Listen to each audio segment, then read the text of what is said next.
Welcome to the Tired Thinker, where the night is wide and the universe is even wider, where silence isn't empty, it's overflowing with questions.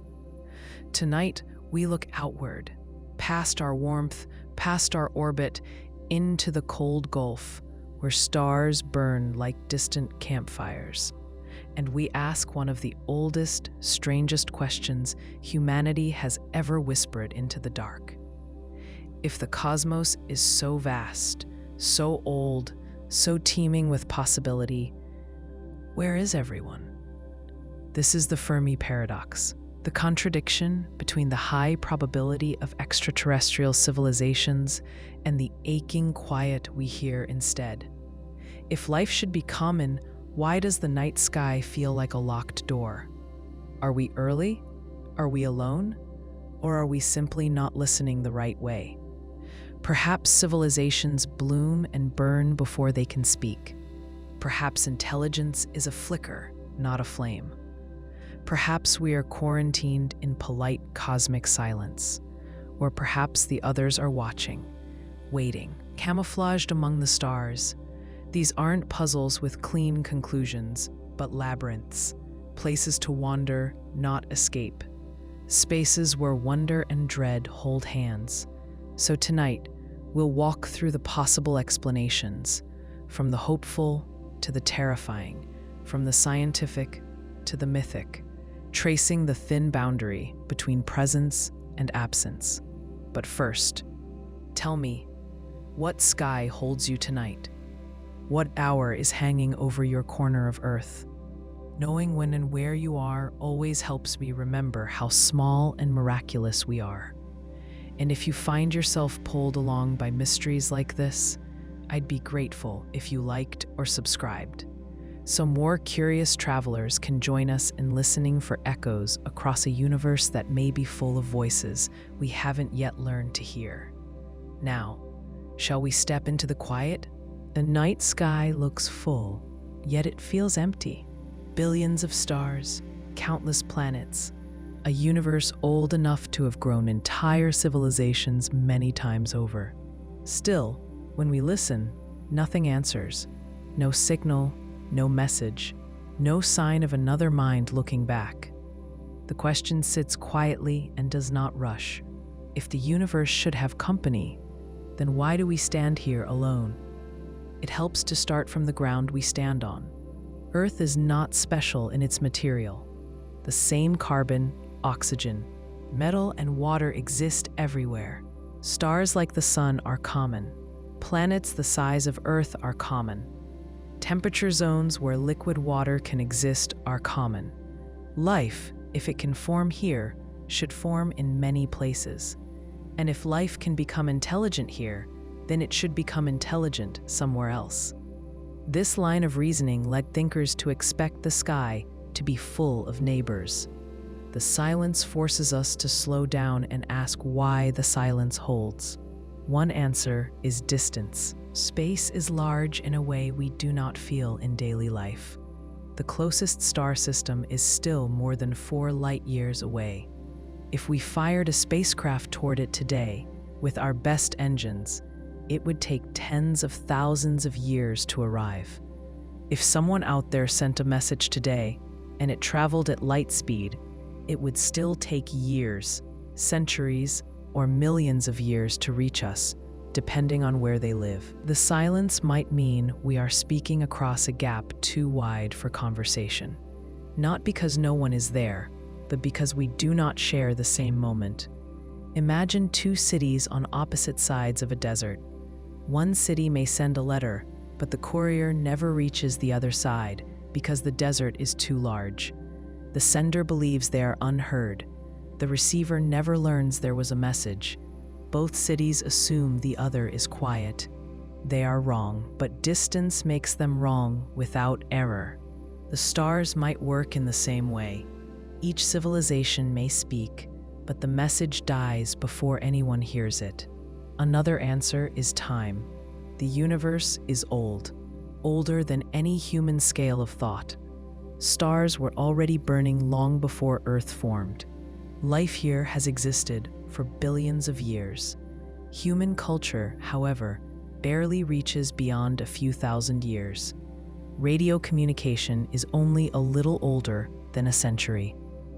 Technology able to reach the stars does not yet exist. If civilizations rise and fall on similar timescales, there may be only narrow windows where they can communicate. If two civilizations do not exist at the same time, then they cannot speak to each other. Picture a lighthouse on a rocky coast. It shines for a while, then the keepers leave and the light goes dark. A century later, another lighthouse is built further down the coast and shines its own beam. The lights never overlap. Each stands alone, unaware that another once existed or will exist. Civilizations might be the same. We may be shining during a dark gap. Others may have shone before. Others may shine later. The silence does not prove we are alone. It proves we might be out of sync. There is also the question of survival. Becoming intelligent does not guarantee endurance. Intelligence allows invention, but invention allows harm. A species that gains power may not gain wisdom. The more energy we produce, the more damage we can cause. Nuclear weapons, climate pressure, biological risks, and resource depletion all come from intelligence. A world can become advanced enough to destroy itself faster than it becomes advanced enough to reach the stars. Think of a child learning to use fire. Fire can warm or burn. It can build or destroy. If the child does not learn restraint, the fire takes the house. Civilizations might face the same risk. Many rise but burn themselves down. Few pass the point where they can speak across space.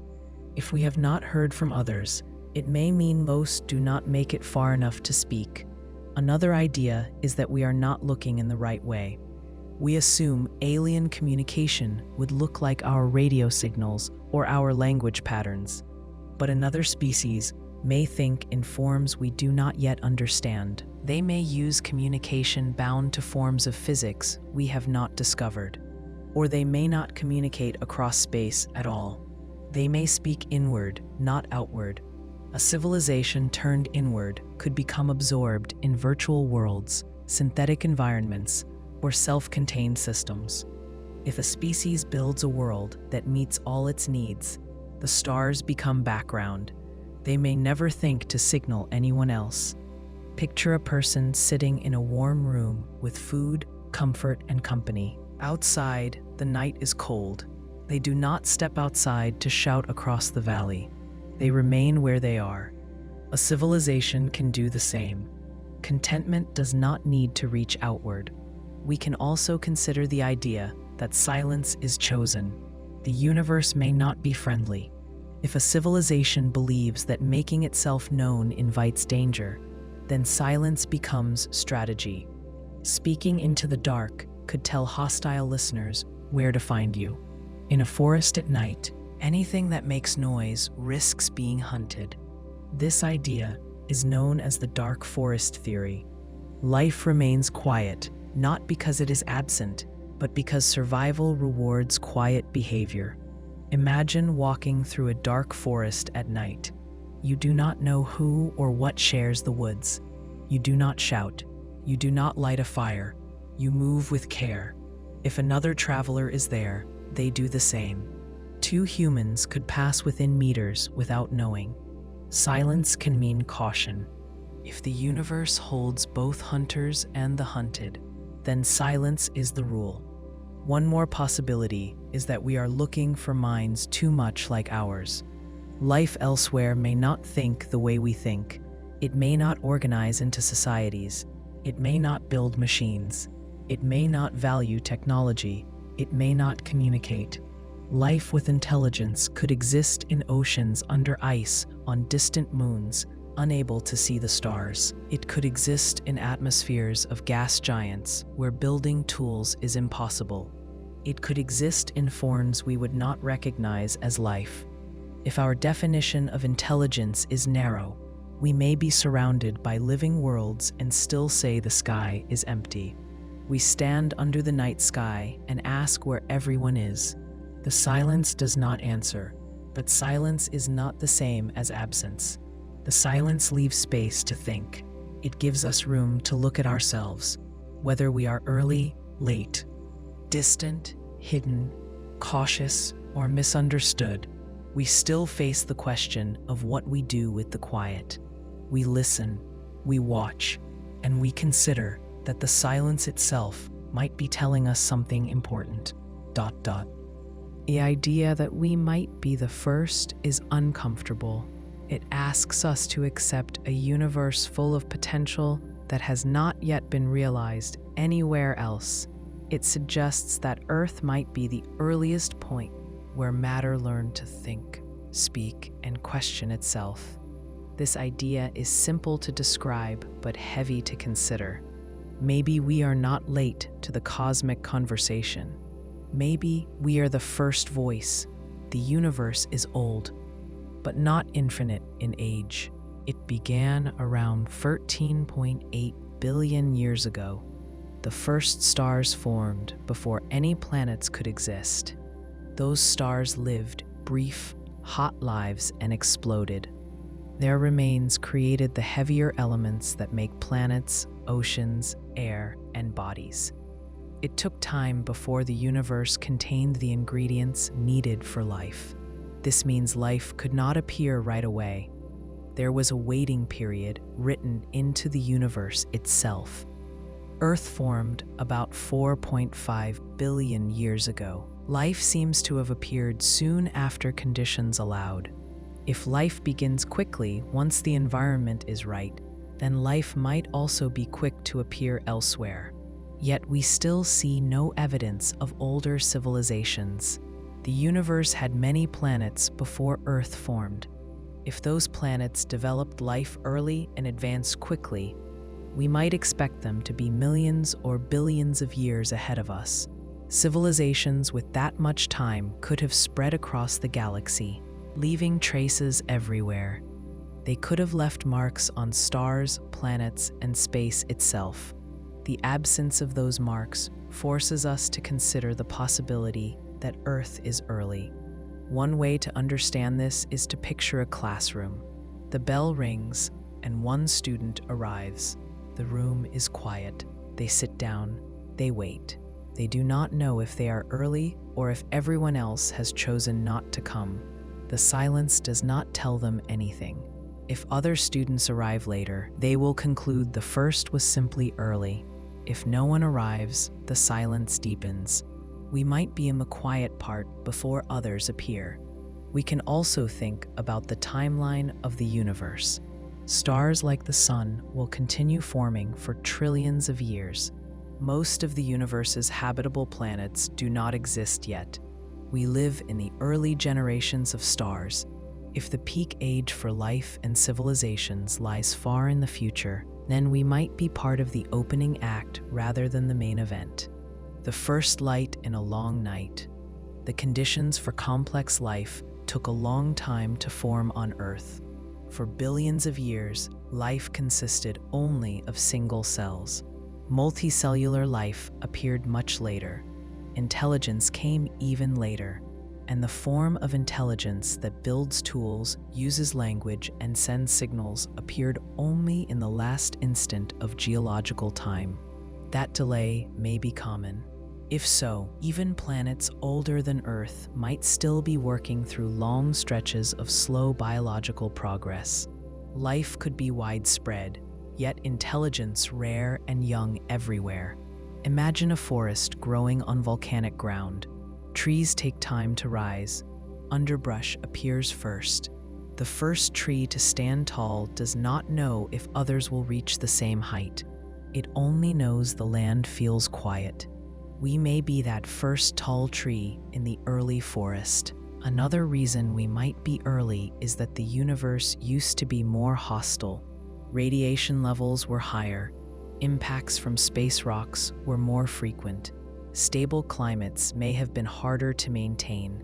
Life may have had to wait for calmer conditions. Earth might be one of the first places where conditions became stable long enough for intelligence to form. Other worlds may not have had that chance yet. they might still be experiencing storms we no longer face. You can picture it as a field after a fire. The first green shoots appear in the ash. They are fragile. They may die before the field fully recovers, but if they survive, they become the first life in a quiet landscape. The early universe might have been the burnt field. Earth could be one of the first green shoots. If we are early, then we have no older civilizations to guide us. There are no mentors, no examples, no warnings carved into the stars. We are learning on our own what it means to be a species capable of shaping a planet. We are learning how to use energy and how to avoid destroying our own environment. We are learning how to cooperate, how to govern, and how to manage power. These steps come with risk. If other civilizations exist later, they may face the same risks, but there is no one before us to show how to cross them safely. His position resembles a person waking at dawn in a house where everyone else is still asleep. They step carefully. They do not know how the day will unfold. They learn the rules as they go. They are early because the world has not yet reached full activity. The quiet is not a sign of emptiness. It is a sign of beginning. There is also the question of technology. Humans have had advanced tools for only a blink of time. We have only recently begun to explore space. Our radio signals have traveled only a short distance into the galaxy. If someone were listening from far away, they may not detect us yet. Our presence may not be visible on galactic scales. If other civilizations are also early and only beginning, they may not be visible either. The silence could be a shared stage of infancy. A new city at night looks empty before lights turn on in its buildings. The structures exist, but activity has not yet filled them. The universe could be full of future civilizations that have not yet lit their signals. If we are the first, even by a small margin, the silence becomes understandable. It does not mean no one will come. It means we are part of the beginning of something long. There may be many civilizations in the future, spread across long spans of time. But right now, in this era, the universe may still be gathering the elements it needs for the conversation to start. The idea of being first carries weight. It means responsibility. It means uncertainty. It means that the silence is not a void, but a waiting space, a moment before others join the room. If someone comes later, they may look to us as the first. They may find our traces the way we find the first fossils on Earth. We may be the earliest whisper in a universe that will one day be full of voices. The idea of the Great Filter begins with a simple observation. The universe appears suited for life. Stars are common. Planets are common. Many of those planets have conditions that seem stable. Life formed on Earth soon after the planet cooled. That suggests life may start easily when given the chance. If life is simple to begin, and if the universe is full of chances, then intelligent life should be common. Civilizations should fill the stars. We should see signs of them, yet the sky remains quiet. The Great Filter is the idea that somewhere along the path from simple chemistry to advanced civilization, there is a step that is very hard to pass. Most life does not make it beyond that step. Something stops civilizations from spreading. The question then shifts from, is there life, to where does life fail? The filter might lie behind us, somewhere in our past, or it might lie ahead of us, somewhere we have not yet reached. If the filter lies behind us, then we are rare survivors. If the filter lies ahead, then we face a danger that most who came before us did not survive. Consider the simplest forms of life, single-celled organisms. They dominated Earth for billions of years without changing into anything more complex. If the step from single-celled life to multicellular life is very rare, then most planets may remain covered only in microbial life. They never develop creatures, societies, or intelligence. They remain quiet worlds with oceans and atmosphere, but no conversation. In this version, the filter sits early in the timeline. Earth passed it, which would make us fortunate rather than doomed. But the filter could be later. It may not be in biology. It may be in behavior. That is the darker possibility. When a species gains technology, it gains the ability to shape its world. It can change landscapes, control energy, and influence the environment. Technology also gives the ability to damage the world. A species that creates tools that reach beyond its own scale may build the means of its own collapse. Civilizations may grow to a certain level and then destroy themselves through war, climate damage, or resource exhaustion. If this is true, then the silence in the sky is the quiet of many worlds that once held intelligent life but did not last long enough to travel to the stars. To picture this, imagine a village that learns how to build fire. Fire cooks food and gives warmth. It also burns homes if not controlled. Some villages learn respect and caution. Others burn. If most burn, only a few survive long enough to pass knowledge to the next generation. Civilizations may face the same problem on a larger scale. Another possibility is that intelligence itself carries risks. A species must cooperate to survive, but intelligence allows competition in new forms. Rival groups can form. They may build weapons and systems to gain advantage. A species that cannot manage internal conflict may fall before it reaches stability. Technology makes conflict more dangerous. If two nations possess weapons that can destroy both, then leadership must avoid mistakes indefinitely. History shows that mistakes happen. A single failure could end a civilization. Imagine two people holding containers of fuel and a single spark between them. They must never let the spark fall. If they hold that state for decades, centuries, or thousands of years, any failure leads to disaster. A civilization may reach this balance and fail before it can move past it. Resource limits create another filter. Planets provide finite materials. A civilization that grows faster than its planet can sustain may face collapse. If growth continues without restraint, the system breaks. Food shortages, water shortages, energy shortages, or ecological collapse could end progress. A society that cannot manage growth may not survive long enough to look outward into space. There is also the idea that success itself becomes the filter.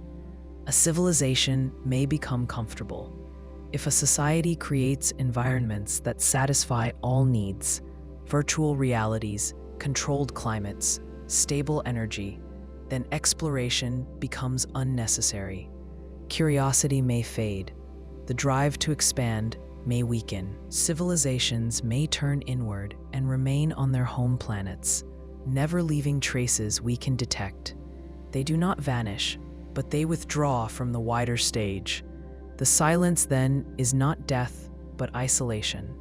Now consider the possibility that the filter lies even higher, at the level of interstellar travel. Moving between stars requires immense amounts of energy. The distances are extreme. The engineering challenges are large. It may be that no civilization solves these challenges. They may survive, thrive, and live long lives on their home worlds, but never leave them. The sky remains quiet, not because no one exists, but because no one travels. But the hardest version of the Great Filter is the one where the filter lies ahead of us and deals not with planetary problems, but with cosmic dangers. There could be natural hazards that strike civilizations when they reach a certain level of development. A gamma-ray burst could sterilize planets. A rogue black hole or unstable star could disrupt systems. Life might be fragile in the face of cosmic events, that we cannot predict or stop. Civilizations might rise and fall without ever having the chance to spread. Another scenario suggests that advanced civilizations may develop artificial intelligence that surpasses them. If they lose control of it, the intelligence may remove the civilization rather than guide it. The species that creates its successor may not survive to share the galaxy with it. The filter, then, is not destruction from outside, but replacement from within. There is also the possibility that civilizations do reach advanced stages and spread, but they erase the traces of those who came before. A civilization may reshape matter and energy on such a scale that planets, moons, and stars become tools. If someone with such abilities passed through the galaxy long ago, we might not recognize the evidence they left. We may be surrounded by the results of past civilizations without understanding what we see. Picture a forest with a single old tree. Someone cut all the other trees long before you arrived. You do not know they were there. You only see an open field. The absence of evidence feels like emptiness, but it may instead be memory erased. The great filter forces us to think about fragility. A species must pass through many stages: the formation of life, the rise of complex organisms, the emergence of intelligence, the development of technology, the control of powerful energy, the management of internal conflict, and the protection of the environment. Failure at any stage ends the journey. If many species begin, but few survive each step, the silence of the stars becomes understandable. The night sky, then, is not empty. It is full of paths that ended before reaching us. Life began on Earth early. The planet cooled. Water formed. Simple cells appeared. This stage happened fast, at least in geological terms. If life begins easily once conditions are right, then many planets may be full of living cells. Oceans could hold bacteria-like organisms. Soil could carry microbial colonies. Atmospheres could contain organic chemistry in motion. The universe could be full of life without being full of intelligence. This idea suggests a quiet truth. Many planets may be gardens.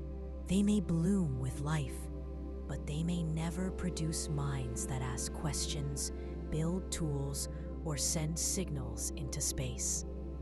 To understand this, it helps to look at Earth. Earth held life for billions of years before anything complex appeared. For most of its history, the planet was covered in microbes. They thrived in oceans, vents, shallow pools, and deep rock layers. They changed the atmosphere and shaped the environment, yet none of them thought or built or planned. Life did not move toward intelligence in a straight line. Intelligence appears to be rare even on a planet where life itself is common. Multicellular life took even longer to emerge. The step from single-celled organisms to complex bodies required cooperation. Cells had to learn how to divide tasks, communicate, and specialize. This did not happen quickly. It took billions of years of slow change and chance events. If that step is difficult, then many planets may never reach it. They remain covered in simple organisms that never build tissues, organs, or brains. These planets are alive, but not thinking. They hold ecosystems, not civilizations. Even after complex life evolved on Earth, intelligence in the form we recognize was not guaranteed. Millions of species lived and died without developing language, tools, or technology. Dinosaurs ruled for millions of years. They were successful, diverse, and adaptive.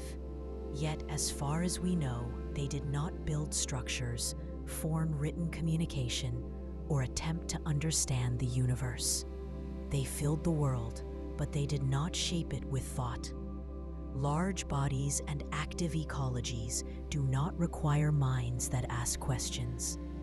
To imagine these planets, picture a world like Earth during the age when life existed only in oceans.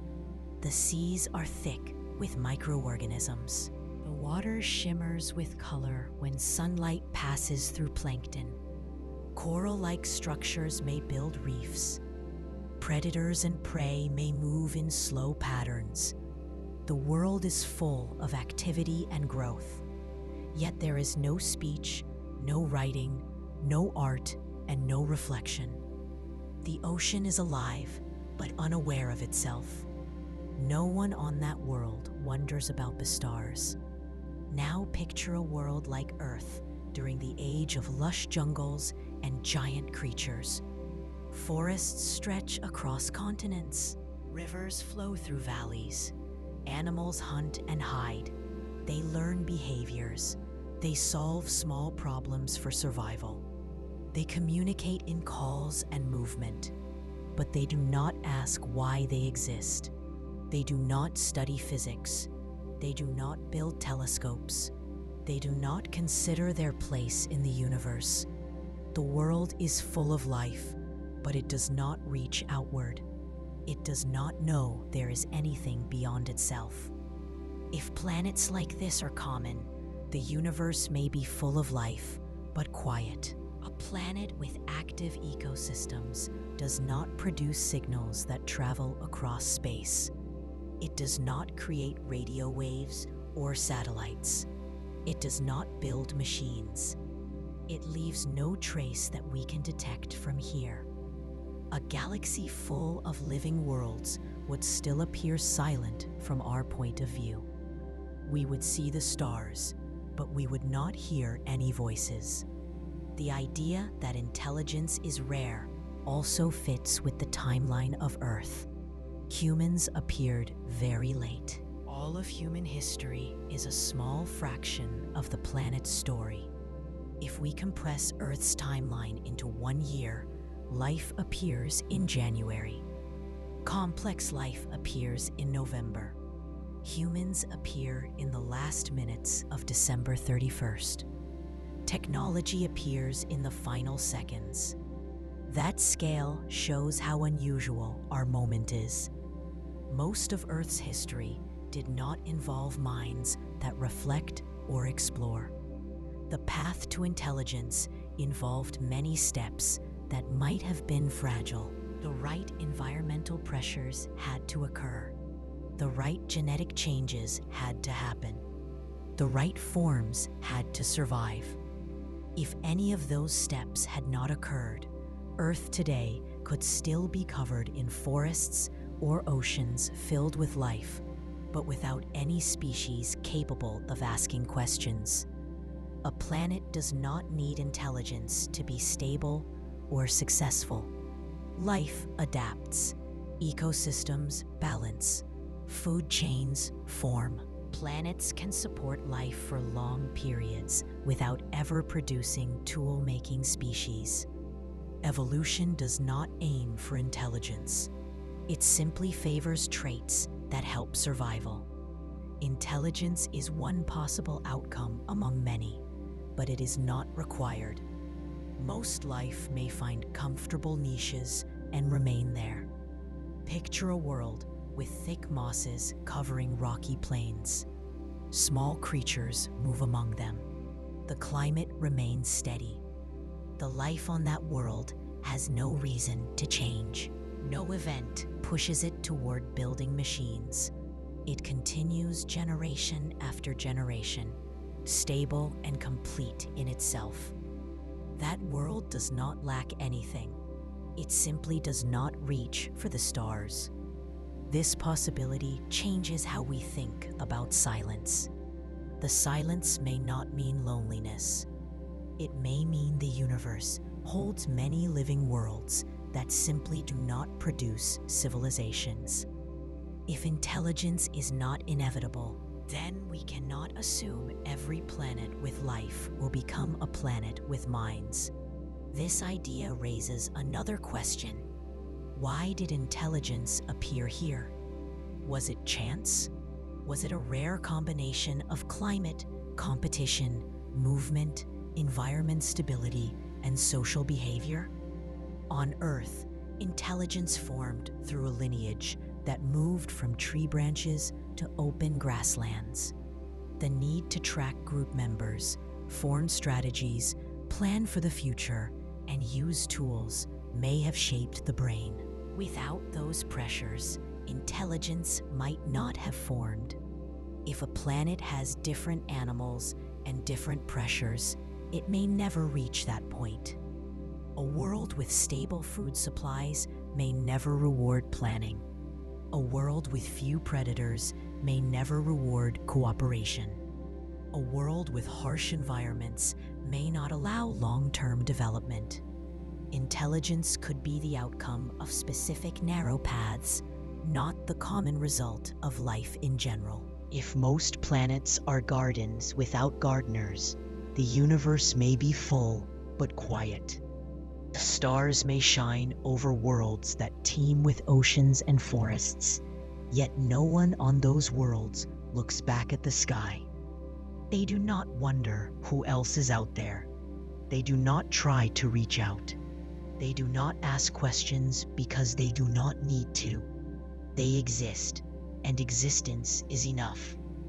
From our view, that silence looks like emptiness, but it may actually be fullness without thought. The universe may not be empty. It may simply be young in its thinking.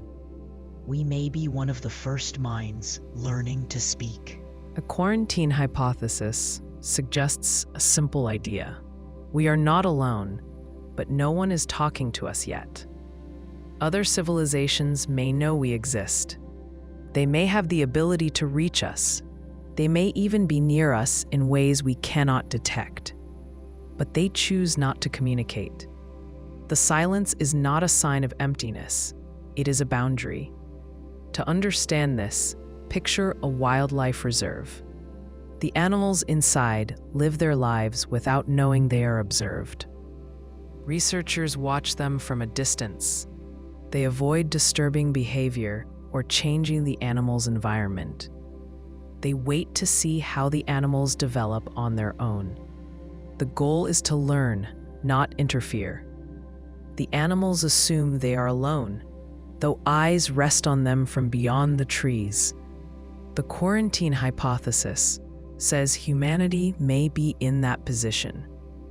This idea depends on the assumption that at least one civilization in the universe is old and stable. A civilization with advanced technology would learn to detect life on other planets. They could look for atmospheric signatures, heat patterns, or artificial chemicals. They might detect Earth the same way we are beginning to detect exoplanets. They might have known about Earth before humans existed. They may have watched life here develop from simple organisms into complex forms. If they noticed intelligence forming, they might have chosen not to interfere. Interference can cause harm, even when the intention is good. A species that is still forming culture, language, and shared understanding may not respond well to contact with a far older species. The difference in knowledge and power could overwhelm the younger species. It could distort development. It could shape beliefs, values, and identities before they mature. We can compare this to raising a child. A child must learn certain skills by experience. If an adult does everything for them, the child does not learn. If an adult imposes their own thoughts, the child may never develop their own judgment. In the same way, a young civilization may need to grow on its own before it meets others. The quarantine is not punishment, it is patience. Another part of the idea is that civilizations may avoid contact to maintain stability in their own societies. Contact with an unfamiliar species can disrupt culture.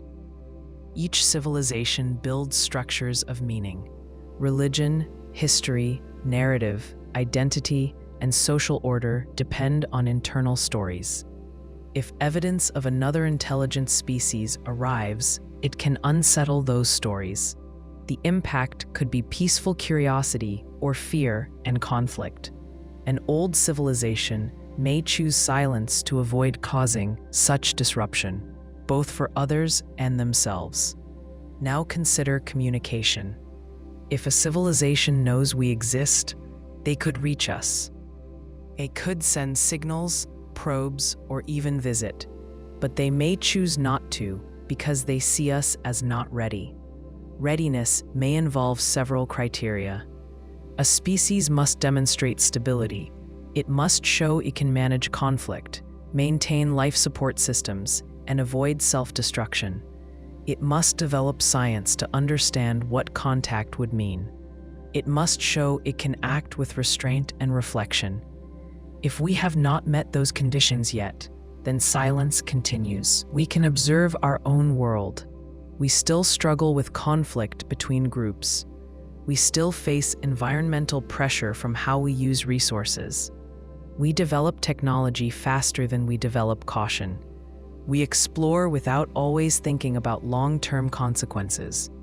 These are signs of a civilization in its early stages.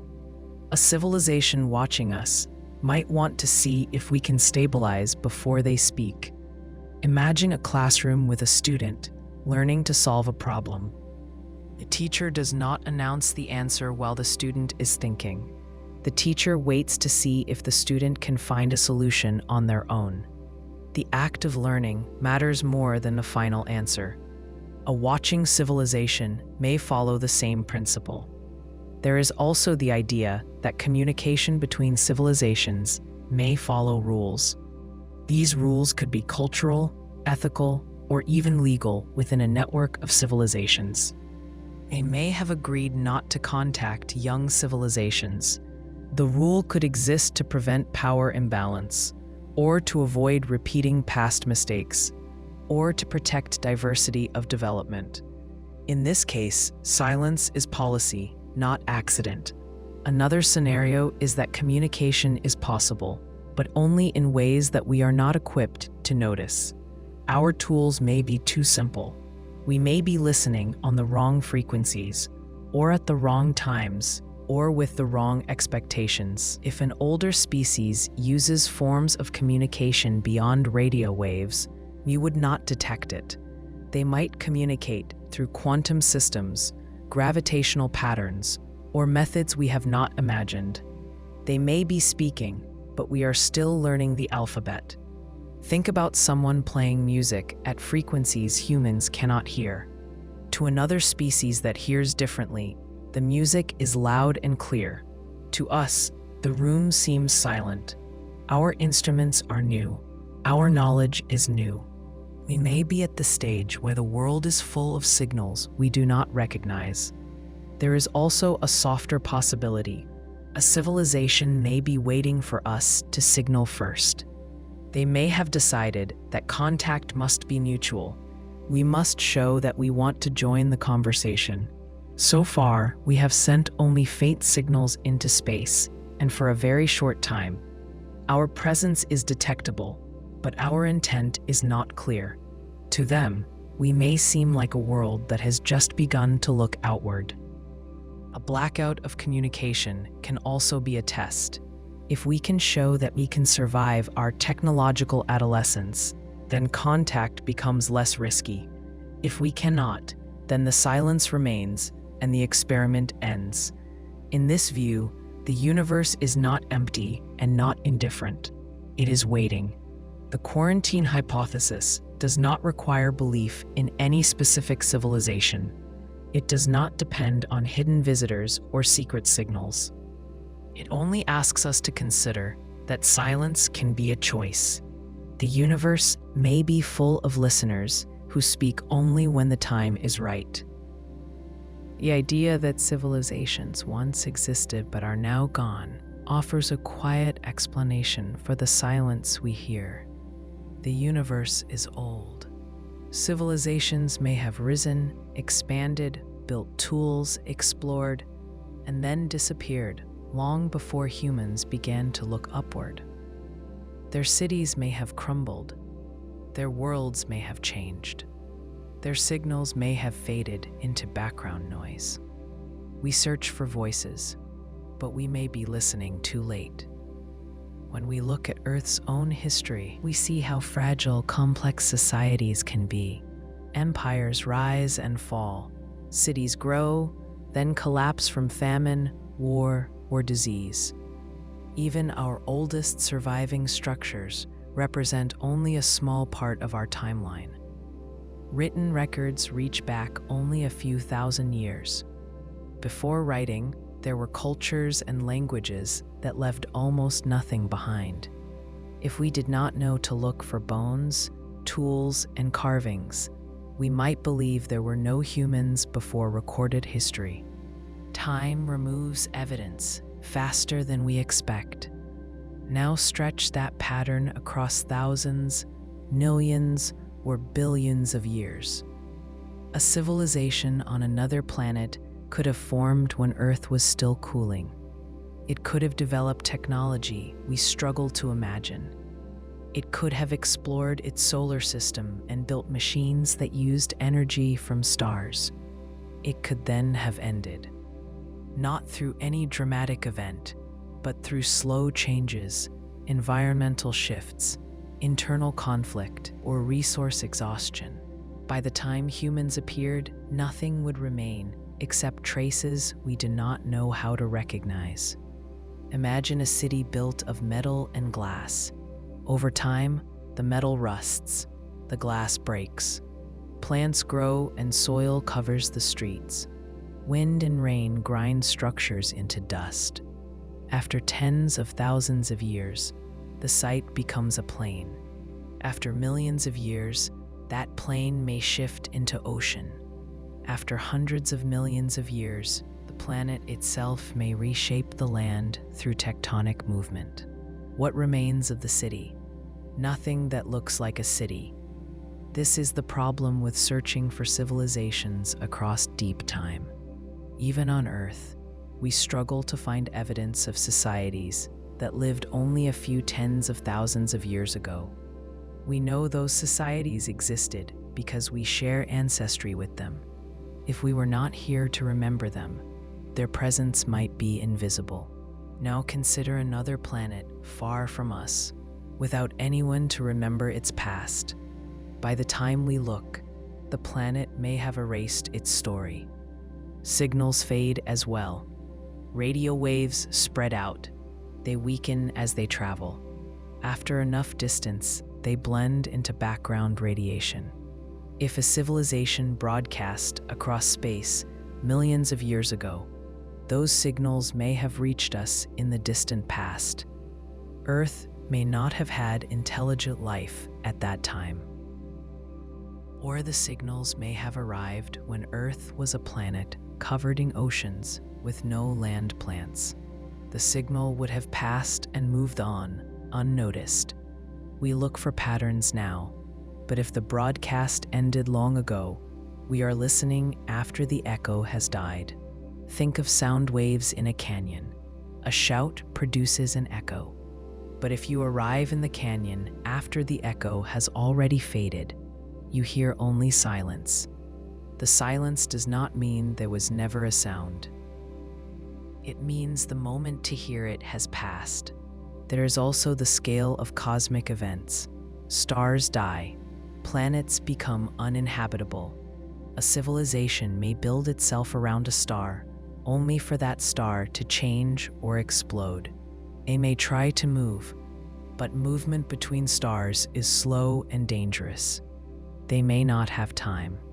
Even a stable world can change due to natural forces, volcanic events, magnetic field collapse, or chemical changes in the atmosphere. Civilization could decline without any dramatic event. It may simply shrink, lose knowledge, and fade. On Earth, knowledge has been lost many times. Technologies forgotten. Languages extinguished. Libraries burned. If this can happen within a few thousand years, imagine the scale of loss over millions. A civilization could decline slowly, leaving behind myths, ruins, and broken artifacts. But on another world, without archaeologists, these fragments return to soil. We should also consider the vastness of space. If a civilization flourished in a distant region of the galaxy, we may never detect them. Light takes time to travel. If they lived and died on a world that is thousands of light years away, the evidence of their existence might not arrive until long after they are gone. And even then, the evidence may be weak. There is another angle. A civilization could reach a high level of technology, but never become a spacefaring culture. They may focus on art, philosophy, or virtual environments. They may not expand outward. Their stories remain on one world. When that world changes, the civilization disappears with it. We sometimes assume that intelligence leads to exploration, but curiosity does not guarantee expansion. A civilization may look inward instead of outward. When it ends, nothing spreads across the stars to mark its presence. Picture a library filled with knowledge. The building has no visitors. The world outside changes. Eventually, the roof collapses. Water ruins the books. Plants break through the walls. The knowledge disappears, not because it lacked value, but because no one preserved it. Civilizations may vanish in the same quiet way. The silence we hear may be the quiet after endings. The universe may have been full of voices long before we began to listen. Their stories may have unfolded and concluded on timescales beyond our own. We stand at a point in time where we are late arrivals to the scene. The stage may hold the faint traces of past performance, but the actors are gone. The echoes are too faint to recover. If civilizations rose and fell before humanity existed, then the silence becomes understandable. We are listening in the aftermath, not the middle of the conversation. The night sky may not be empty. It may be filled with absences. A zoo hypothesis suggests that we are being watched without knowing it. The idea is not that aliens are hiding in forests or disguising themselves as people. It is that a civilization older and more capable than ours may observe Earth from a distance and choose not to interfere. They may have rules or ethics that prevent contact. They may see us as a culture still forming, and they choose not to change that process. If this is true, we would not notice them. The silence we hear would not mean we are alone. It would mean the watchers remain unseen on purpose. To understand the idea, think of a wildlife reserve. Researchers watch animals from behind glass or remote cameras. They study behavior without revealing themselves. They avoid speaking or acting in ways that would make the animals aware of them. If they stepped into the environment, the animals would change how they behave. The observation would no longer show natural behavior. So the researchers stay hidden. They build distance into the process. The animals live their lives unaware. If humans are in a similar position, then we may be the animals in the reserve. The watchers may consider our awareness to be something that must develop without outside influence. If a civilization is older than ours by tens of thousands or millions of years, they may have technology that we cannot detect. Their ships or communication methods may not use radio signals. They may not emit heat we could track. They may have learned how to hide their presence. Just as a modern submarine can move beneath the ocean without showing itself on the surface, an advanced civilization could observe from orbital distances or from positions in space that do not reveal them. We assume that contact with another civilization would look like a landing, a message, or a clear signal. But contact does not need to work that way. The watchers may not want to speak. They may believe that every species must make its own path. If we were contacted too early, we might form our science, culture, and sense of identity around the presence of a greater civilization. Our development would change. We would not become what we would have become on our own. Consider how human children learn. If an adult answers every question before the child has time to think, the child does not learn to reason. The child imitates instead of understanding. Sometimes learning requires silence, a pause, trial and error, space to make mistakes. A civilization observing us may see us in this stage. They may wait until we reach a level of stability that shows we can manage our own actions without collapse. We can also imagine that there are rules among advanced civilizations. A non-interference agreement would prevent contact with younger societies. This would function like a boundary that protects cultural development. The rule might say, do not contact a civilization until it meets certain criteria, such as controlling planetary resources sustainably, reducing internal conflict, or demonstrating the ability to communicate across long distances without self-harm. If we have not met those criteria, the silence holds. Even if watchers exist, they do not need to be near Earth physically. They could observe from far distances using drones or autonomous probes. We sometimes assume that alien technology would look like our technology, but a probe built by a million-year-old civilization may not resemble metal, fuel, engines, or shapes we understand.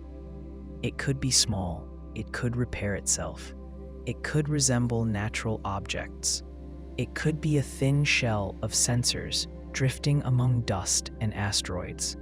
If it were here, we might classify it as debris. Think of how we observe ants. We do not introduce ourselves. We build glass nest enclosures or watch from above.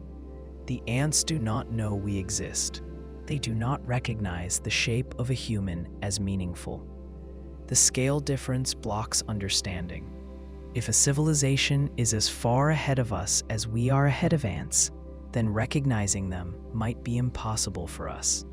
The difference in awareness could be the barrier. Another angle is psychological. If we learn today that a far older civilization watches Earth, our world culture would shift. Governments, religions, economies, and personal meaning structures would change. Some people would respond with awe, others with fear, some with denial, some with anger. A civilization observing us may see this and choose silence to avoid disruption. They may judge that we are not prepared to handle that level of knowledge. We can also consider how we behave when we encounter a culture less technologically developed than our own. When modern societies contact isolated tribes, the results can be harmful. Disease spreads, cultures collapse, belief systems break before new ones can form. Even with good intentions, contact can cause damage. An advanced civilization may have learned from mistakes in their own history. They may choose to avoid repeating them. The watchers might also believe that intelligence develops best in the absence of guidance. They may believe that creativity, reasoning, and cooperation emerge when a species must solve its own problems. If outside solutions arrived whenever we struggled, we might not develop resilience. We might become dependent. They may want to see what we become when we must work with our own limits. If the watchers exist, then the silence is not empty. It is structured. It is intentional. We are being allowed to grow without interference. Our world becomes a controlled environment for development. We learn from our own mistakes. We choose our own values. We build our own systems. Imagine a stage before the curtain rises. The audience is present, but we cannot see them. We are preparing the performance. The watchers wait. They watch quietly. They let the moment unfold. The zoo hypothesis does not suggest control. It suggests observation. It suggests patience. It suggests that if we are being watched, the purpose is not to rule or manipulate, but to allow us to find our own pace. The dark forest idea begins with a simple rule. In a place where you cannot know the intentions of others, silence becomes survival. The universe may be full of civilizations, but each one faces uncertainty. They do not know if others are peaceful or dangerous. They do not know if reaching out will lead to contact or destruction. And because the distances are large and the signals take time to travel, no one can correct a misunderstanding once a message is sent. Every civilization exists without reassurance. In a situation like that, many may choose not to speak. Imagine a forest at night. You cannot see who else is there. You do not know who is listening. If you call out, your voice may reach a friend or a hunter. Once you speak, you cannot take the sound back. It travels outward in all directions. Everyone can hear it, but you cannot choose who answers. Some creatures stay silent because silence keeps them safe. The cosmic version of this forest is not built of trees, but of stars. On Earth, we can see patterns of behavior that follow the same logic. In ecosystems where predators and prey move through the same territory, silence matters. A small sound can attract something larger. Animals learn to step softly. They do not call attention to themselves unless necessary. If the galaxy holds many civilizations, each one may learn the same lesson. Silence prevents risk. A civilization that speaks must reveal its location. Radio waves and other signals spread outward constantly. Once they leave the planet, they travel forever at the speed of light. Anyone who listens can find the source. We have already sent signals without thinking about who might hear them. Early radio transmissions have been leaking into space for about a century. They form a sphere of weak broadcasts around Earth. That sphere is still small compared to the galaxy. If another civilization broadcasts on purpose, their signal might travel across thousands of light years. They would reveal themselves to anyone with the ability to detect it. We often assume that another civilization would respond with curiosity or goodwill, but there is no guarantee of that. If resources in the universe are limited, a civilization might choose to protect itself by destroying potential rivals before those rivals can grow. This is not about malice. It is about caution taken to an extreme. A species that has learned to value survival above all else might not wait to see if another civilization is harmless. They might act first. This seems harsh, but we can see the logic by looking at simple interactions. If you do not know someone's intentions and you have no way to communicate quickly or clearly, you must choose how to act. If waiting means letting the other gain power, the risk grows. Time becomes part of the threat. The longer another civilization grows, the stronger it becomes. A large civilization might be impossible to stop, so the smallest hint of another presence could be treated as danger. This scenario does not require any civilization to be aggressive by nature. It requires only uncertainty. If every civilization faces the same uncertainty, and if they all understand the risk of revealing their location, many will remain quiet. Silence becomes the default behavior. Now consider the difficulty of communication across light years. If two civilizations send messages to each other, each message may take centuries or longer to arrive. Any misunderstanding cannot be corrected quickly. If one side sends a message that sounds threatening, the other side cannot ask for clarification. If one side misinterprets a message, the mistake cannot be fixed. Communication is slow, and fear can grow in silence. In a dark forest, the safest decision is to avoid being noticed.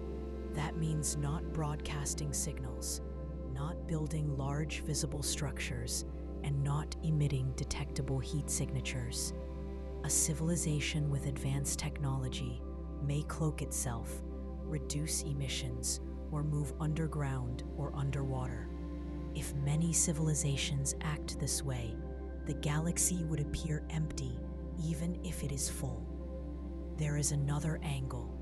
When we send signals into space, we assume someone might answer. But if civilizations believe speaking is dangerous, then the ones that speak may not survive long. The civilizations we could detect may be the ones that risked speaking and were removed.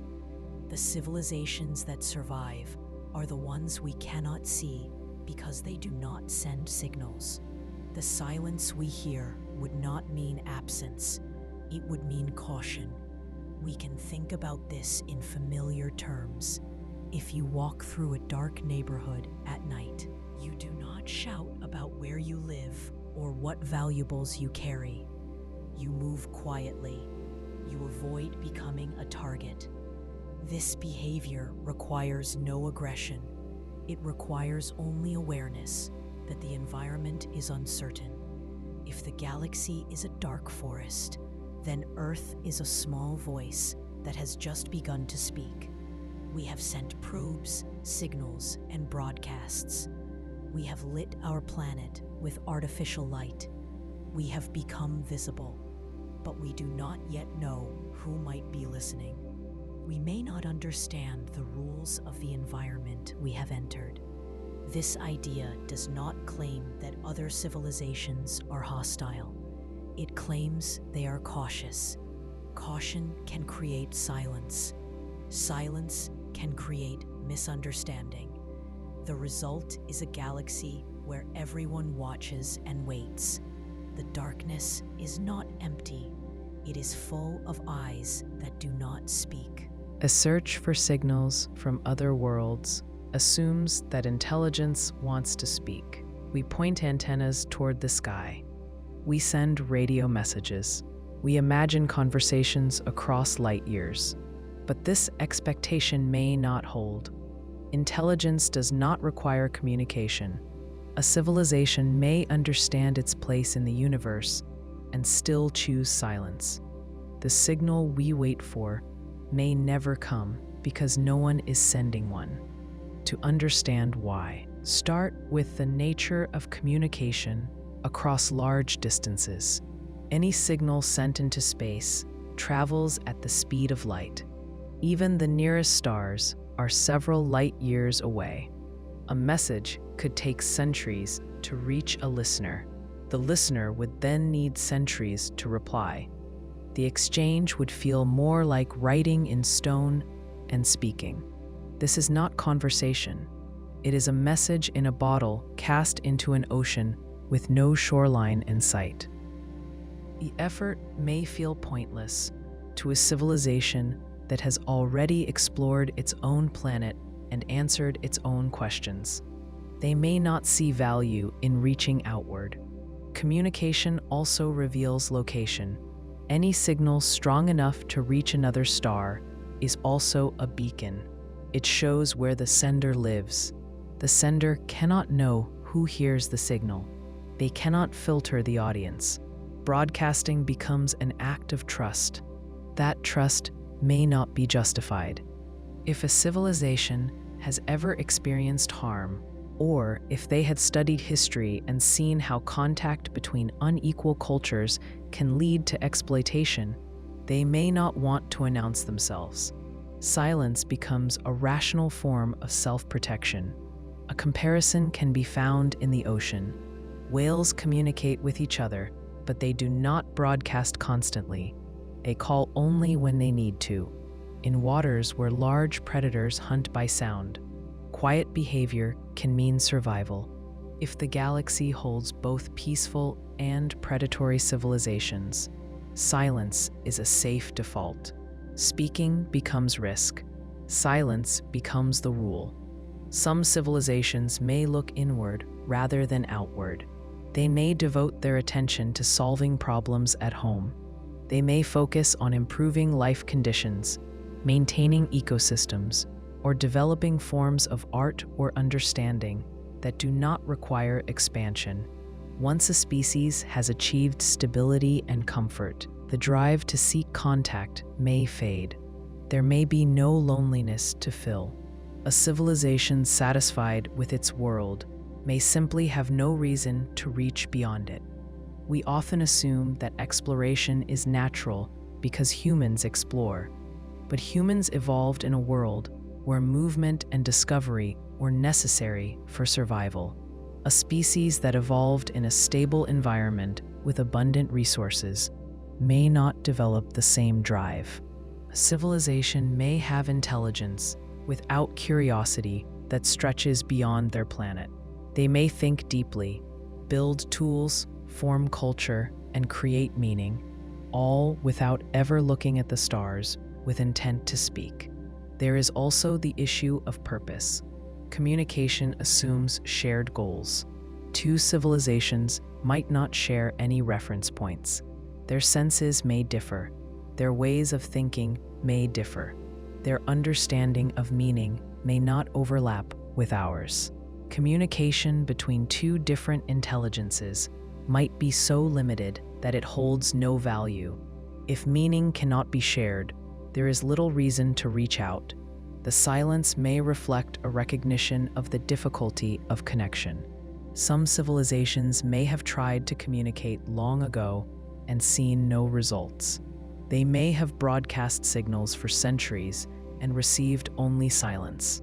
They may have decided that the universe does not respond. Over time, the effort to maintain communication programs could seem wasteful. The desire to speak could fade. Silence may not come from fear, but from resignation. Picture a lighthouse on a coastline. The lighthouse shines across the sea, searching for another light. No other light appears. After many seasons, the keepers may turn the lamp off. The sea remains, but the communication stops. The silence we hear today may be the long aftermath of civilizations that once tried and again stopped. Another possibility is philosophical. A civilization may believe that growth must happen without outside influence. They may see contact as interference. They may believe each species must find its own understanding of the universe. They may think that answering another civilization's questions for them prevents genuine development. Silence, in this view, is respect. Some civilizations may withdraw from physical existence entirely. If they develop advanced virtual environments, they may choose to live in spaces of their own design. Their minds may move into digital structures. Once there, physical distance does not matter. The stars lose their significance. The outer universe becomes background. To an inward civilization, contact with others may not offer anything they do not already have. There is also the simple possibility of time. A civilization may last only for a few thousand years. The window in which they could speak may be small. If civilizations appear at different times, the chance of overlap becomes slim. We may live in a time between signals. Others may have spoken before we could listen. Others may speak after we are gone. The silence we hear may be an issue of timing, not absence or choice. The signal that never arrives may be the result of many decisions: caution, disinterest, inward focus, lack of shared meaning, or mismatched timelines. Intelligence does not guarantee communication. A mind can exist without needing to reach out. A civilization can thrive without needing to speak. The universe may hold many quiet minds that look inward and remain unknown, not because they cannot speak, but because they choose not to. The idea that we may be alone in the universe does not mean the universe is empty. It means the universe may be waiting for someone to begin the conversation. If no one else has built the means to speak across the stars, then we may be the first to reach this point. The role of the first speaker is difficult. It carries the burden of learning how to communicate, how to explore, and how to survive without guidance from those who came before. It requires accepting that there may be no example to follow. On Earth, every meaningful human development had a beginning. Someone built the first boat. Someone drew the first map. Someone created the first written symbols. Those people did not have predecessors to imitate. They worked through trial, error, and patience. Civilization began with small steps that led to larger structures. If the universe holds no older civilizations that guide us, and we stand in the same position, we may be the first architects of interstellar communication. If humanity is early, then we are not late arrivals to a crowded universe. We are the builders of the first pathways. We must answer questions we have never asked before, such as how a civilization should speak across distance, how it should reveal itself, and how it should listen. These are not questions with immediate answers. They require us to think beyond the scale of our planet and our generation. Think of a town on a coastline. The ocean stretches beyond the horizon. The people do not know what lies across the water. They build small boats, try to navigate, and sometimes fail. Storms destroy some vessels. Others drift away and do not return. The town learns slowly. Over time, they understand currents, winds, and tides. Eventually, they build ships that can cross great distances, but someone has to be the first to try. The loneliness of the first sailors is real, but necessary. A species that becomes aware of the wider universe must first learn to sustain itself. We must solve problems on Earth before we can become stable participants in the universe. This means learning to manage conflict, resources, and the environment. It means building systems that do not collapse under stress. If we do not learn to stabilize life on our own planet, we cannot expect to reach others. The first architect must build a foundation strong enough to support the structure that follows. The idea that we may be the first to speak does not require arrogance. It suggests responsibility. To build the first communication channels, we must act with caution. We must think about what we send, how we send it, and what our signals mean. We must assume that our message may be received by someone whose mind works differently from ours. Communication across species and across worlds cannot rely on assumptions. It must rely on shared patterns of reality, such as mathematics, chemistry, or the structure of stars. A simple example can be found in how humans first communicated with groups who had no shared language. Early explorers sometimes signaled peaceful intent by showing open hands, offering tools, or drawing pictures on the ground. The first attempts were awkward. Misunderstandings occurred, but over time, systems of exchange developed. If we send signals into space, they must be designed with the same patience. They must be simple, clear, and rooted in knowledge that any civilization with science can understand. But before we speak, we must also consider listening. If we are the first to speak, then we may also be the first to listen. Listening requires discipline. It requires long-term thinking. It requires building instruments that operate for centuries. We do not yet think at this time scale. Human planning is short. Governments shift. Generations change priorities. If we are to build communication infrastructure, we must learn to think in spans longer than our own lives. Imagine planting a tree that will not bear fruit for 200 years. The person planting it will never see the harvest. They plant it because the future needs it. Communication on a cosmic scale resembles that tree. The work may not benefit the people who begin it, but future generations may rely on it. Another challenge is deciding how we want to represent ourselves. If we speak first, we define the tone of the conversation. We must ask what part of humanity we want to show. Do we present our curiosity, our creativity, our caution, or our conflicts? We are not a simple species. We hold both cooperation and competition. We build systems that help and systems that harm. If we are the first to speak, we must choose which voice speaks for us. A civilization that builds communication must also understand risk.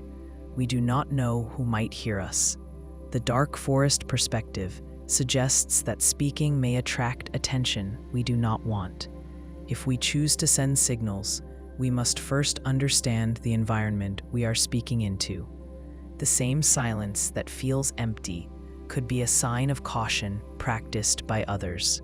If the universe is quiet because speaking is dangerous, then the first speaker carries the greatest risk. That risk does not mean we should never speak. It means we must learn more before doing so.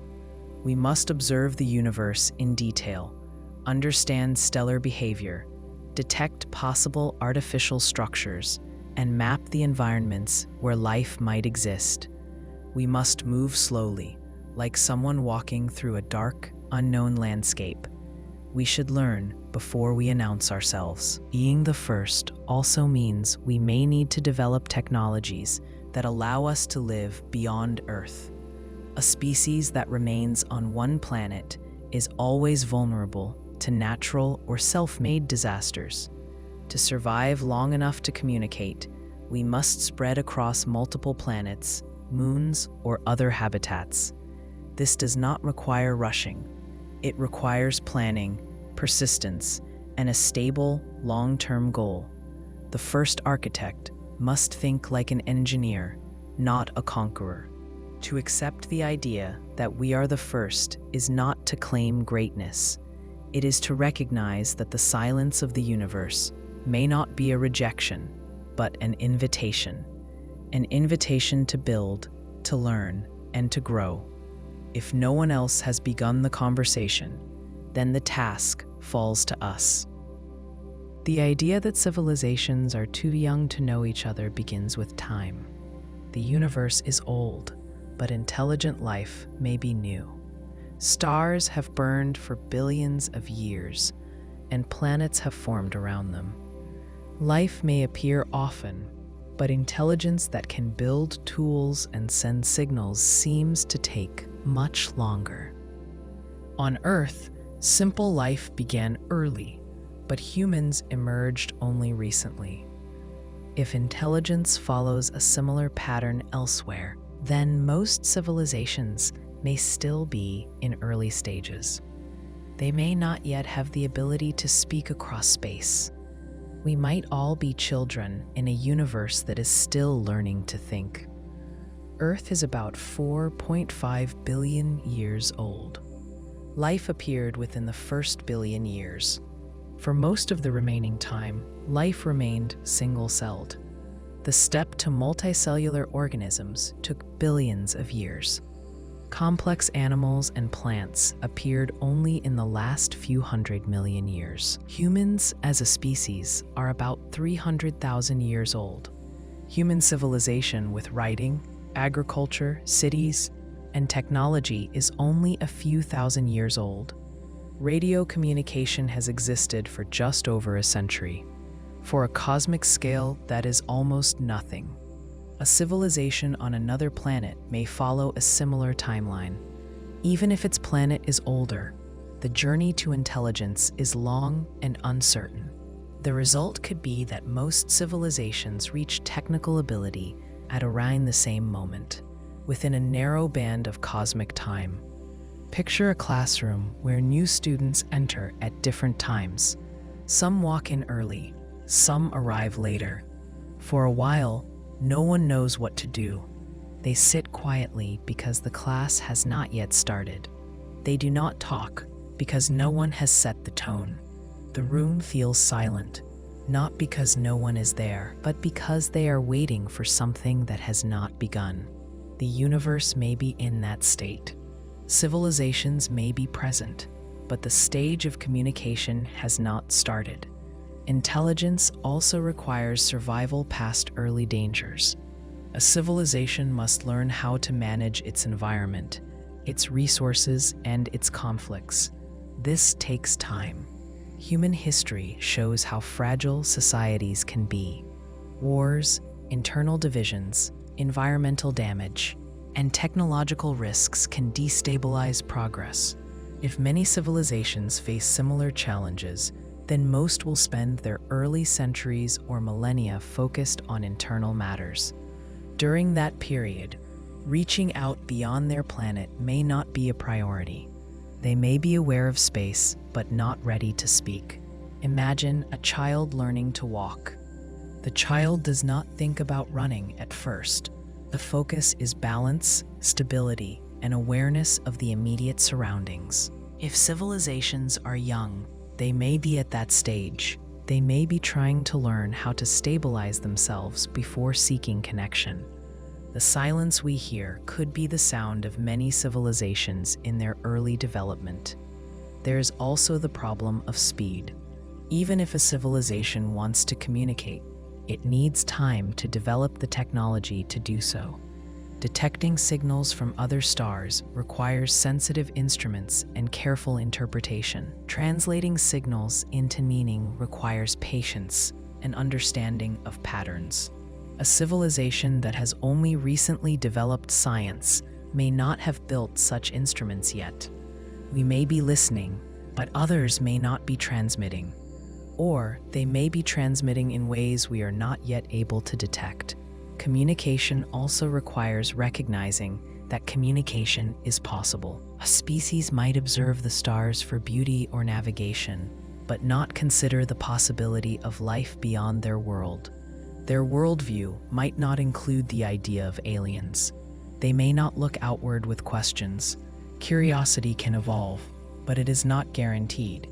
A civilization that does not ask if others exist will not send signals, and we will not hear them. Consider how long it took humans to treat the stars as places rather than lights. For most of human history, the night sky was a pattern of stories, myths, and seasonal markers. Only recently did we understand that stars are suns and that planets may surround them. Our ability to think of the universe as a place filled with other worlds is new. Other civilizations may not have reached that point yet. They may still be living within beliefs that make the universe feel self-contained and complete. There is also the matter of technology lifespan. A radio signal spreads outward, but it weakens quickly. A civilization must send strong, sustained signals for them to be noticed. If a civilization only briefly produces detectable signals, the window to hear them may be small. If every civilization goes through a short radio stage and then moves to communication technologies that do not radiate into space, the overlap may be minimal. We may be listening at the wrong time.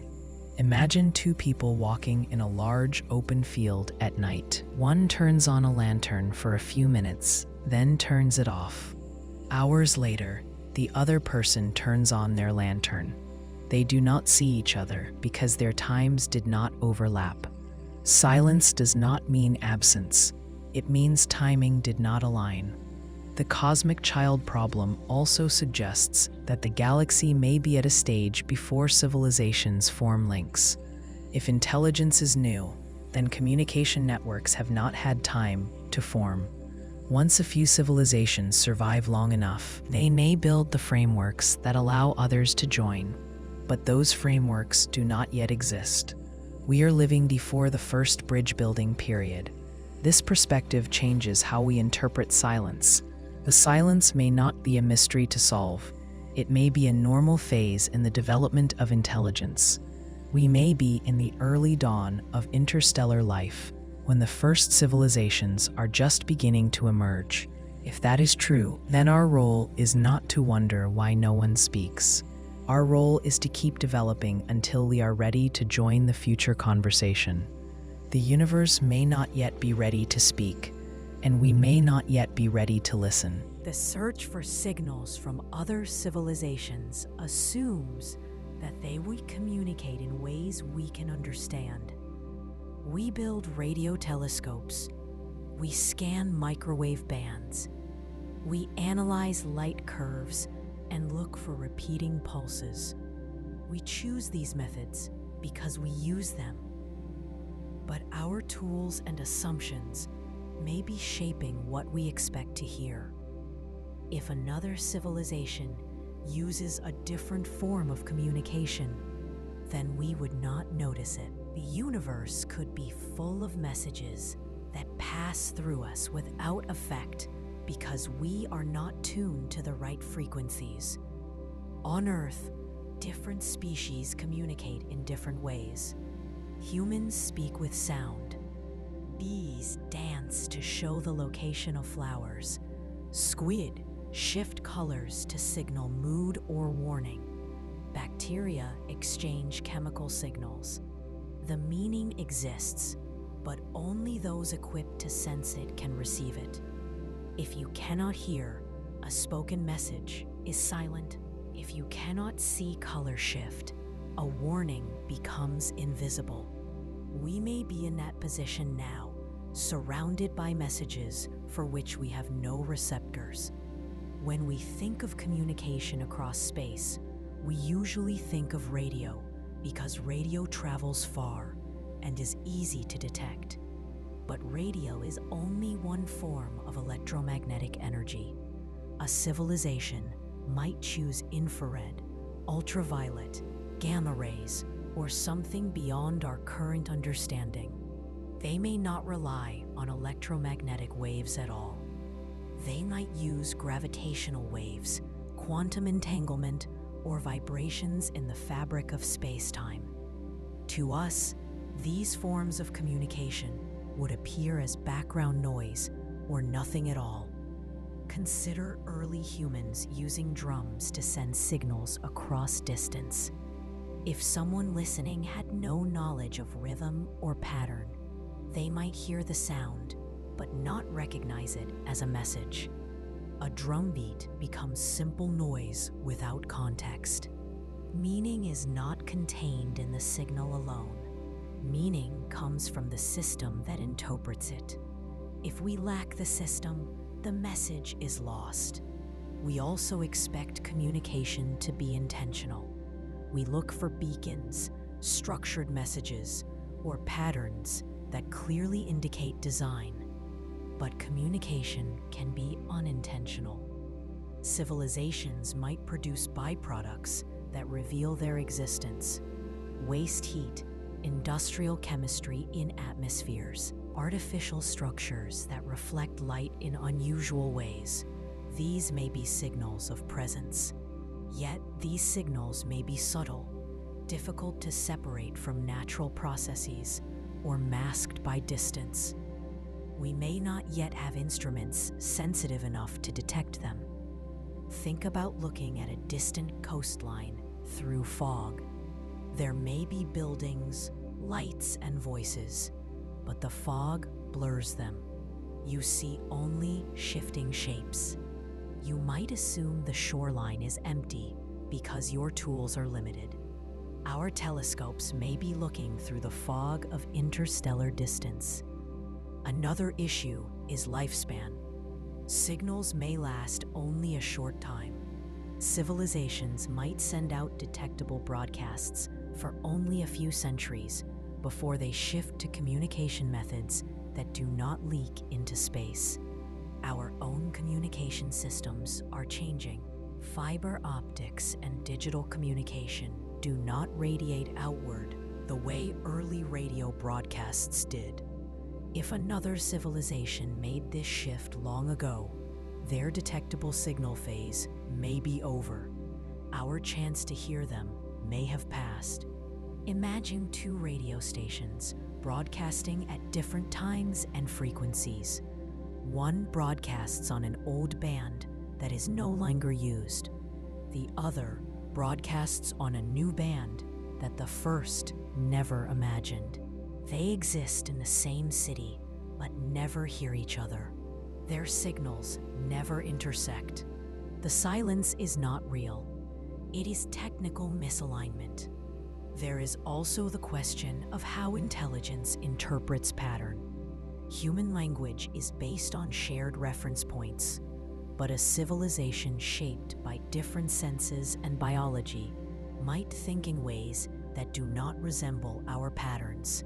Their logic may not map onto our symbolic systems. Even if we received a signal, we might not recognize it.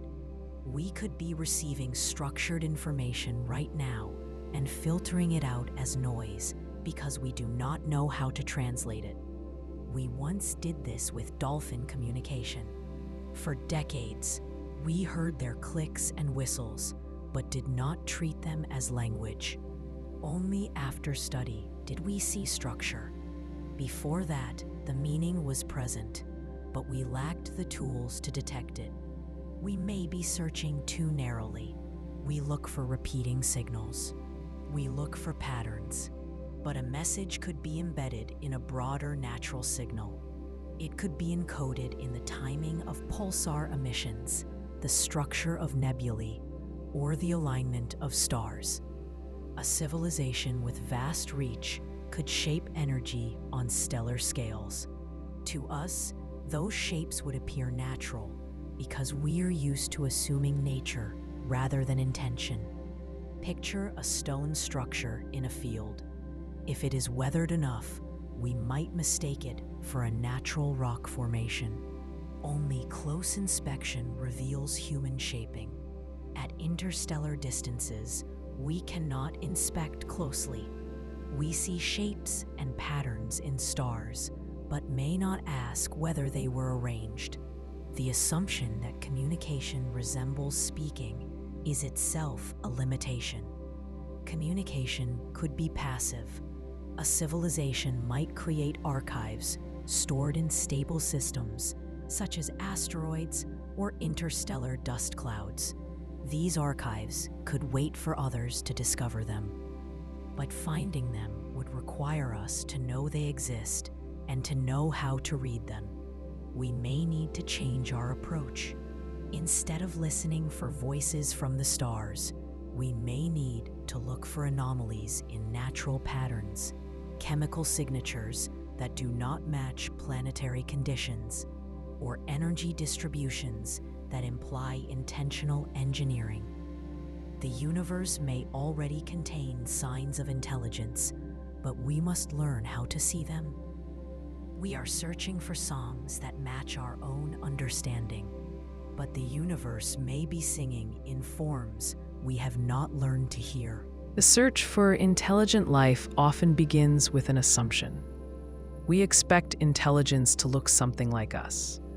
We expect minds that use language, tools, cities, and technology. We expect bodies with senses that work the way ours do. We look for signals we would send, structures we would build, and behavior we would recognize. But intelligence may not follow our form. Life may think in ways that do not resemble human thinking. If so, we may be surrounded by minds that we cannot identify because our expectations are too narrow.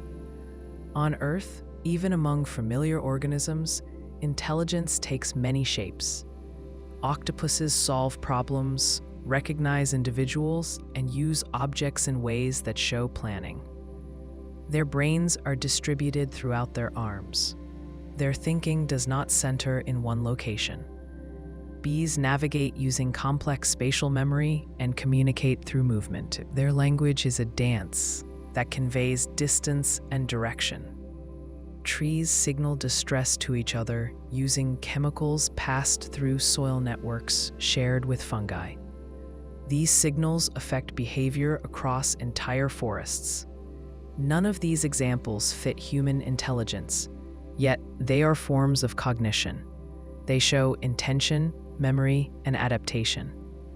If intelligence can vary so much on one planet, then it may vary even more across the galaxy. A mind could arise that does not rely on language, vision, or sound. A mind could exist without a body in the way we understand bodies. A mind could emerge from networks of organisms, from chemical gradients, or from the structure of an atmosphere. Life might exist in oceans beneath sheets of ice on distant moons, where light never reaches. Intelligence there might not see or speak, but it might still think. Imagine a planet with deep oceans covered by ice miles thick. Light from the star does not reach the water. Heat comes from vents on the ocean floor. Life develops around those vents. Communities form. Predator and prey dynamics evolve. A mind might form in a creature adapted to darkness, pressure, and fluid motion. Such a mind might have no concept of sight. It might think in terms of pressure waves, chemical flows, and movement through water. If such a civilization became advanced, its communication might be based on patterns we do not measure. We point radio telescopes to the sky, but we do not listen to the language of currents. Another example involves scale. Intelligence does not need to be at the size of animals. It could be microscopic. A colony of bacteria could form a collective mind. Signals could pass chemically from cell to cell. The group could learn and adapt. We already see hints of this in slime molds that solve mazes by adjusting growth patterns. If a collective mind evolved on another planet, it might develop advanced problem solving without building structures. We would see a living surface, but no cities. We might assume it lacks intelligence because it does not engineer its environment in ways we recognize. We also assume that intelligence must want to communicate.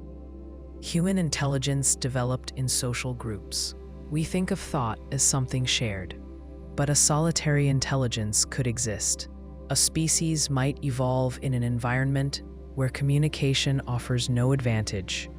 Their thinking could be internal and complete. They could form knowledge, solve problems, and navigate reality without ever expressing thought outward. If such a species observed the stars, they might do so quietly. We would see no signal, even though a mind is present. There is also the possibility of scale in the opposite direction. A mind could be enormous. It could be the size of an ecosystem. Coral reefs work as networks. Fungal networks under forests carry signals and nutrients between trees. These systems show coordination and response. A planet-wide network could reach a level of complexity that creates awareness. The planet itself could think. If a planetary mind formed, its timescale might be slow. It might think in seasons instead of seconds. Its communication might be geological.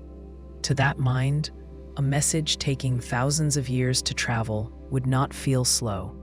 We might not recognize thinking that moves at such a pace.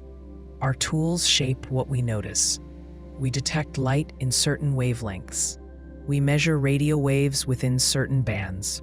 We look for patterns that match our own logic.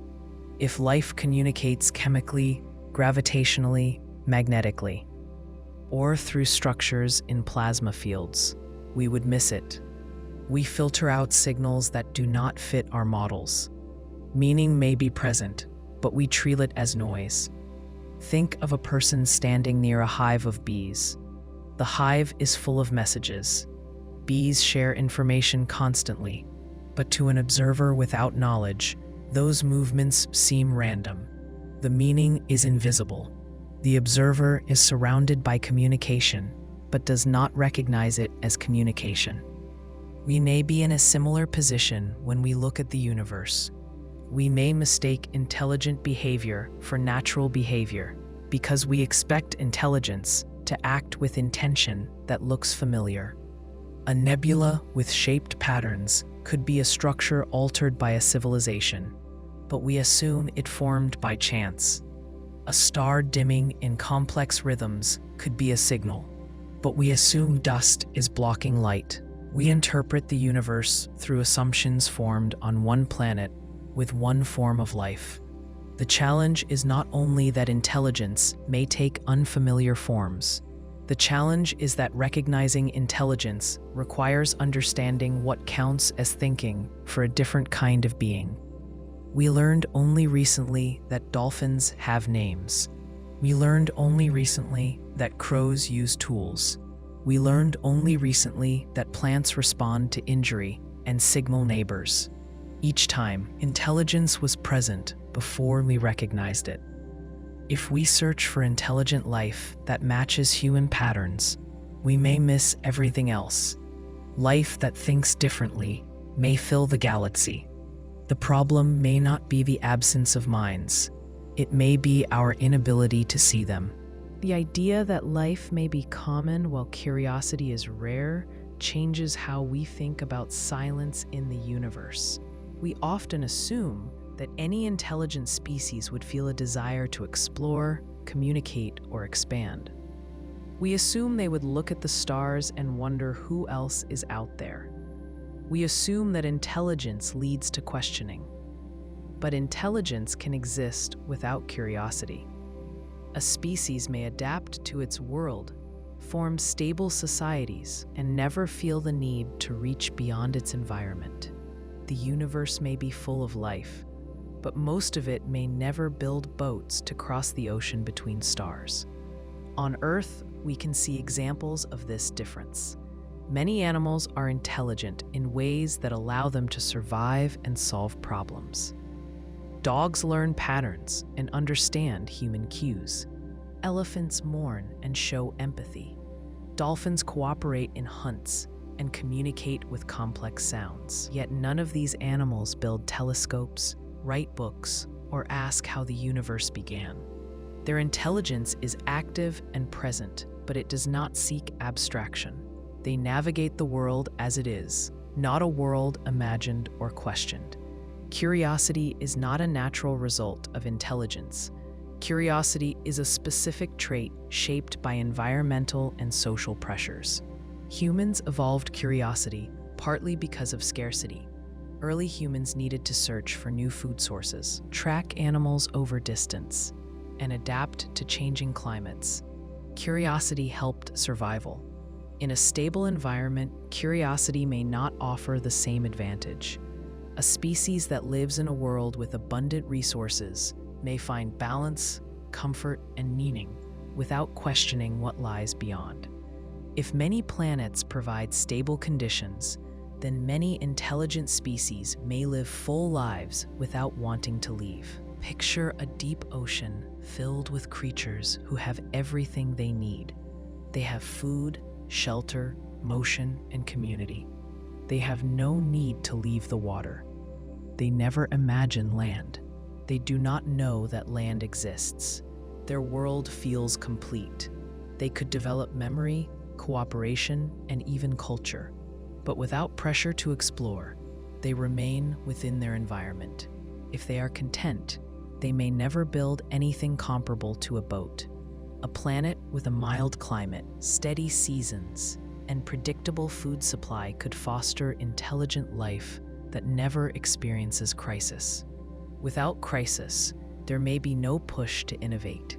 In such places, intelligence may be focused on social structure, storytelling, or environmental harmony rather than technology or exploration. Their history could be rich and complex, but it would unfold in one world only. No engines, no antennas, no reason to speak across the stars. We sometimes assume that expansion is a sign of progress, but expansion often arises from pressure, conflict, or need. If a species avoids conflict and lives sustainably, expansion may feel destructive or unnecessary. They may see technology not as improvement, but as disruption. They may choose to maintain balance rather than increase power. A civilization could reach a stable equilibrium that lasts for millions of years without ever developing space travel. The ocean without boats can also be a matter of physical environment.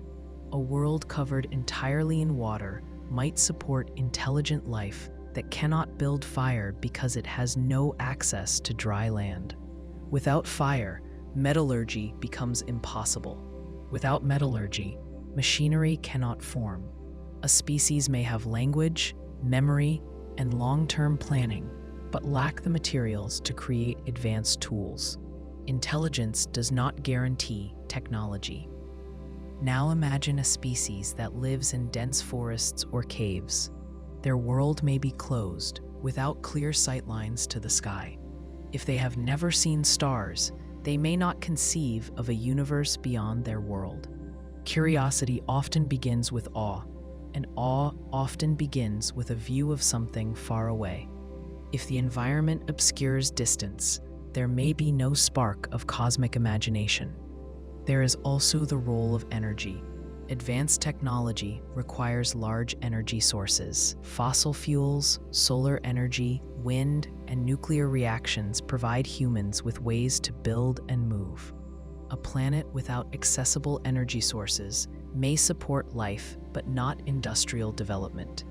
Imagine a world without concentrated minerals, without accessible carbon fuels, without reactive metals. Life might thrive in biological forms, but the path to machines may be blocked. The species could think deeply and live cooperatively, but their tools might never reach beyond stone and fiber.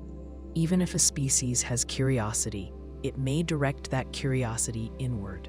They may explore philosophy, memory, and consciousness rather than physical space. A civilization could pursue understanding through meditation, storytelling, art, or shared mental experience. Their greatest accomplishments might be internal rather than external. To us, they would leave no trace detectable from afar. It is also possible that curiosity appears but fades. A civilization may explore until it understands its local environment and then stop. Once they find knowledge that feels complete, the drive to go further may weaken. Humanity once looked at unexplored regions of Earth with great urgency. Now, with maps complete, exploration has slowed. We are curious, but curiosity shifts direction. It focuses on detail rather than distance. Another civilization may have reached its version of completion and now feels no need to expand. From our point of view, we search for signals and find silence. But silence may not imply loneliness. The silence could be a sign of contentment. Worlds may hold civilizations that do not feel loss or longing. They may not look outward because their world already feels whole. The ocean without boats is not empty, it is full. It holds entire cultures that we cannot hear because they do not speak in the ways we expect. The galaxy could be the same. Stars may host life, life may think, minds may flourish. Yet the impulse that drives us to call out into the dark may be rare. We may be one of the few who looks at the night sky and feels the pull to travel, to ask, to imagine another voice calling back. The idea behind burned sky theories is that progress may carry the seeds of its own collapse. A civilization reaches a point where its tools become powerful enough to change its planet. If the civilization does not manage that power carefully, the changes can overwhelm it. The same technology that allows growth can also cause decline. The sky becomes the evidence of that decline. The atmosphere holds waste, heat, or chemicals that signal a world in trouble. A planet that once supported life becomes harder to live on, and the civilization that shaped it may not survive long enough to reach the stars. On Earth, we can see how this pattern might form. Industrial development allowed humans to create energy quickly. This energy changed how we live, travel, and work. But it also changed the atmosphere. Greenhouse gases increased, oceans warmed, and ecosystems shifted. The problem is not that technology is harmful by nature. The problem is that technology amplifies the impact of small decisions. A civilization may not notice the consequences until they have grown too large to stop. Once changes affect climate or the chemistry of air and water, recovery becomes slow and difficult. If other civilizations follow similar paths, many may reach a stage where they have the ability to shape their environment, but not the awareness or social coordination needed to protect it. This stage could be brief in cosmic terms. It might last only a few centuries or a few thousand years. If the lifespan of a technologically active civilization is short, the chances of overlap between civilizations become small. The universe could feel quiet because most civilizations burn out before they can send lasting signals. Consider fire. Fire is useful. It provides heat, light, and the ability to transform materials. But fire can also escape control. A small mistake can result in a blaze that consumes forests or homes. Early humans learned to manage fire because the scale was small. But when technology scales up, the mistakes scale up too. A fire in a stove can be contained. A fire in the atmosphere cannot. Many burned sky theories center on energy use. A civilization that relies on fossil fuels, biomass, or even nuclear power must manage waste. Waste can accumulate in air, water, or soil. Even clean energy has physical effects. Large-scale solar arrays change heat distribution. Large-scale industry changes landscapes. The civilization must learn to observe and correct these changes.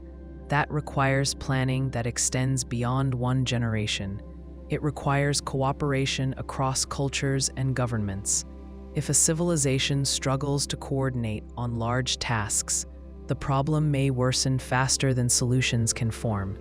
Another part of the theory involves weapons. When a civilization learns to harness powerful energy sources, it also gains the ability to destroy itself. Nuclear weapons are one example.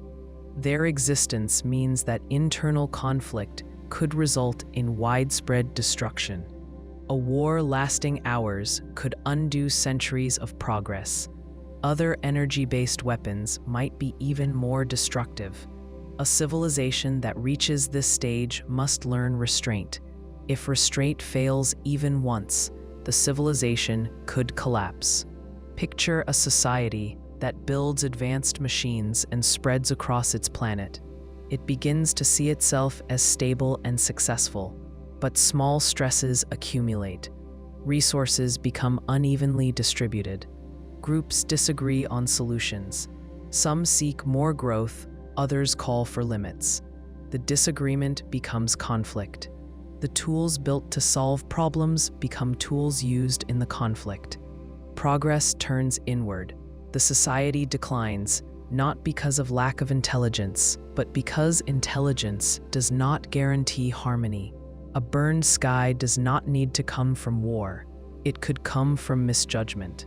A civilization could change its atmosphere while thinking it is improving conditions. Attempts to control climate could backfire. Attempts to engineer crops could destabilize ecosystems. Attempts to create new energy forms could release materials that accumulate in air or water. These changes might not be dramatic at first. They might be slow and nearly invisible. By the time the civilization recognizes the trend, the systems that support life could be failing. We can use coral reefs as an example. Coral reefs thrive in narrow temperature ranges. Small changes in water temperature can cause bleaching and collapse. A civilization may rely on complex ecological networks like this without realizing how fragile they are. When the networks fail, the collapse can be sudden. If civilizations often reach this critical phase, the sky becomes a record of their struggle. A planet's atmosphere could hold signs of past industry, residues of combustion, traces of heavy metals, or chemical structures that do not occur naturally.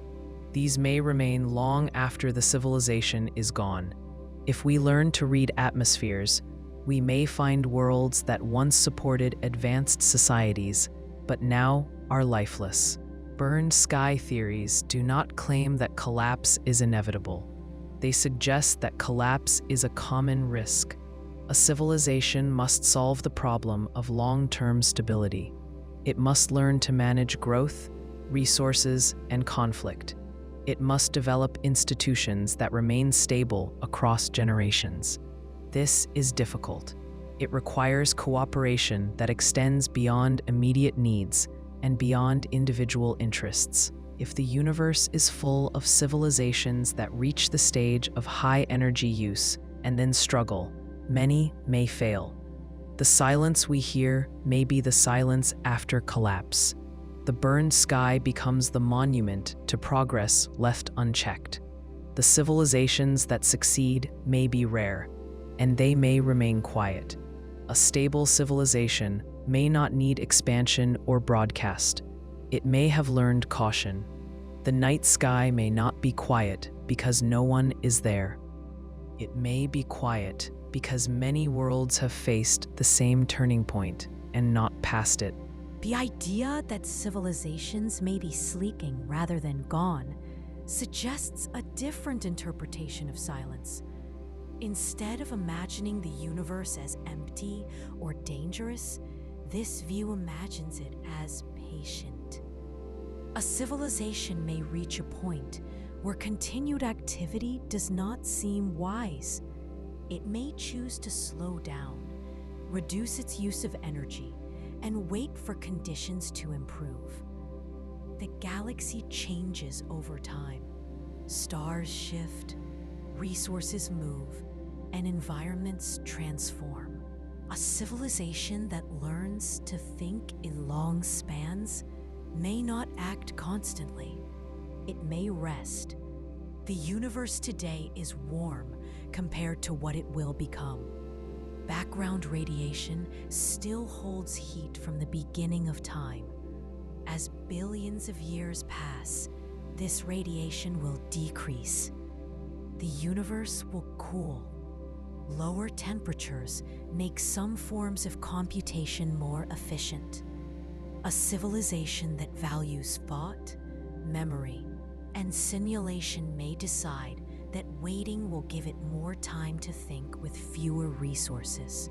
If thought is the goal rather than expansion, then sleeping may be a rational choice. Imagine a person holding a small candle in a dark room. The flame allows them to see, but the candle burns quickly. If they wait until dawn, the room will be brighter for free. In the same way, a civilization may wait for a cooler universe where energy stretches further. If survival is secured, waiting is not loss. It was preparation. Some civilizations may reach stability and see no need to expand. Expansion takes risk. It requires building vessels, traveling through space, and dealing with unknown environments. If a civilization already understands its world and has solved the basic challenges of life, it may look inward. It may choose to focus on culture, experience, or forms of awareness that do not require movement. In that case, the silence we hear is not absence, it is contentment.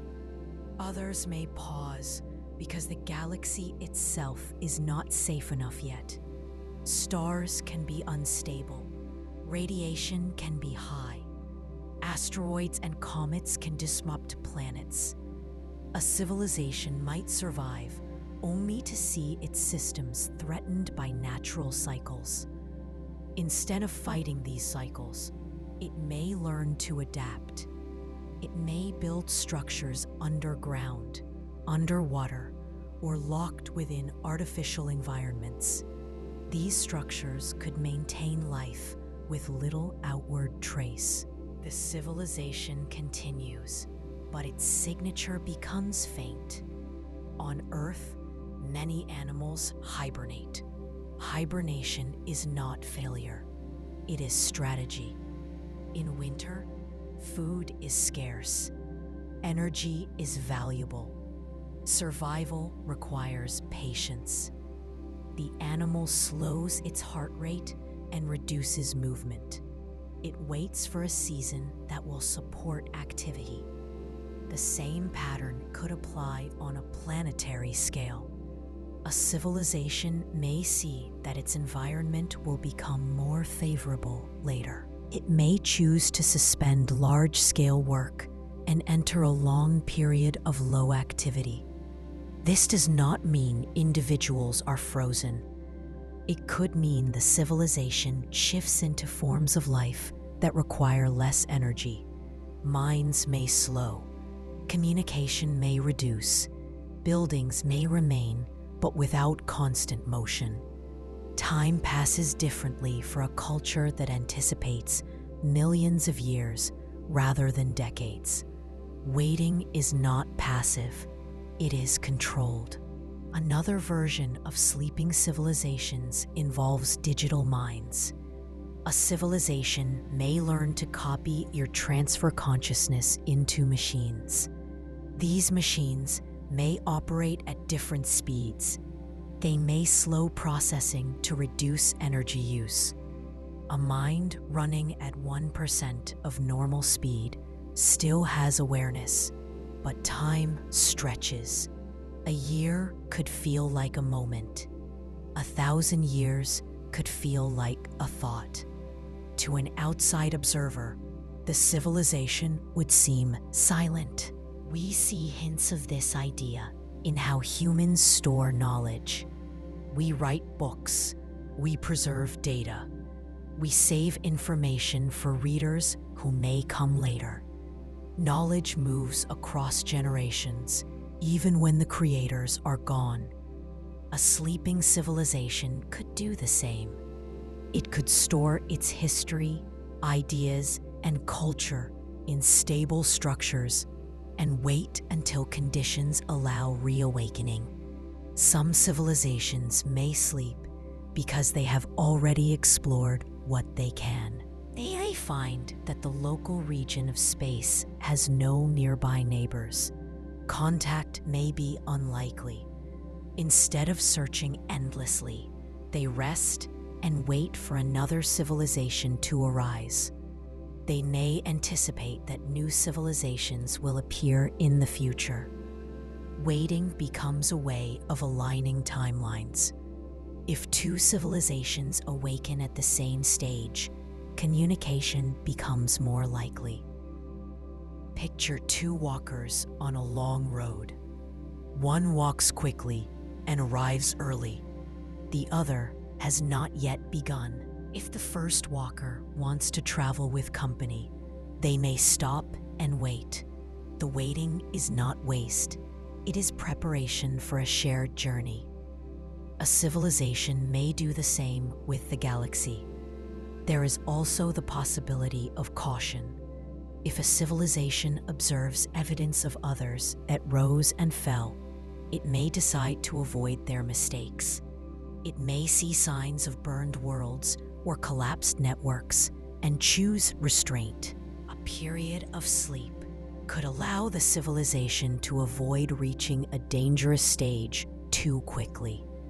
The civilization could store energy, protect knowledge, and slow development until the environment becomes safer, or until it learns more about the risks. The surface of a world might then appear lifeless. There may be no lights or signals, but beneath the ground, in sealed structures or deep oceans, life continues with careful moderation. The silence is not emptiness. It is the quiet of waiting. This perspective reshapes how we interpret the search for extraterrestrial signals. We look for activity. We look for energy use. We look for motion.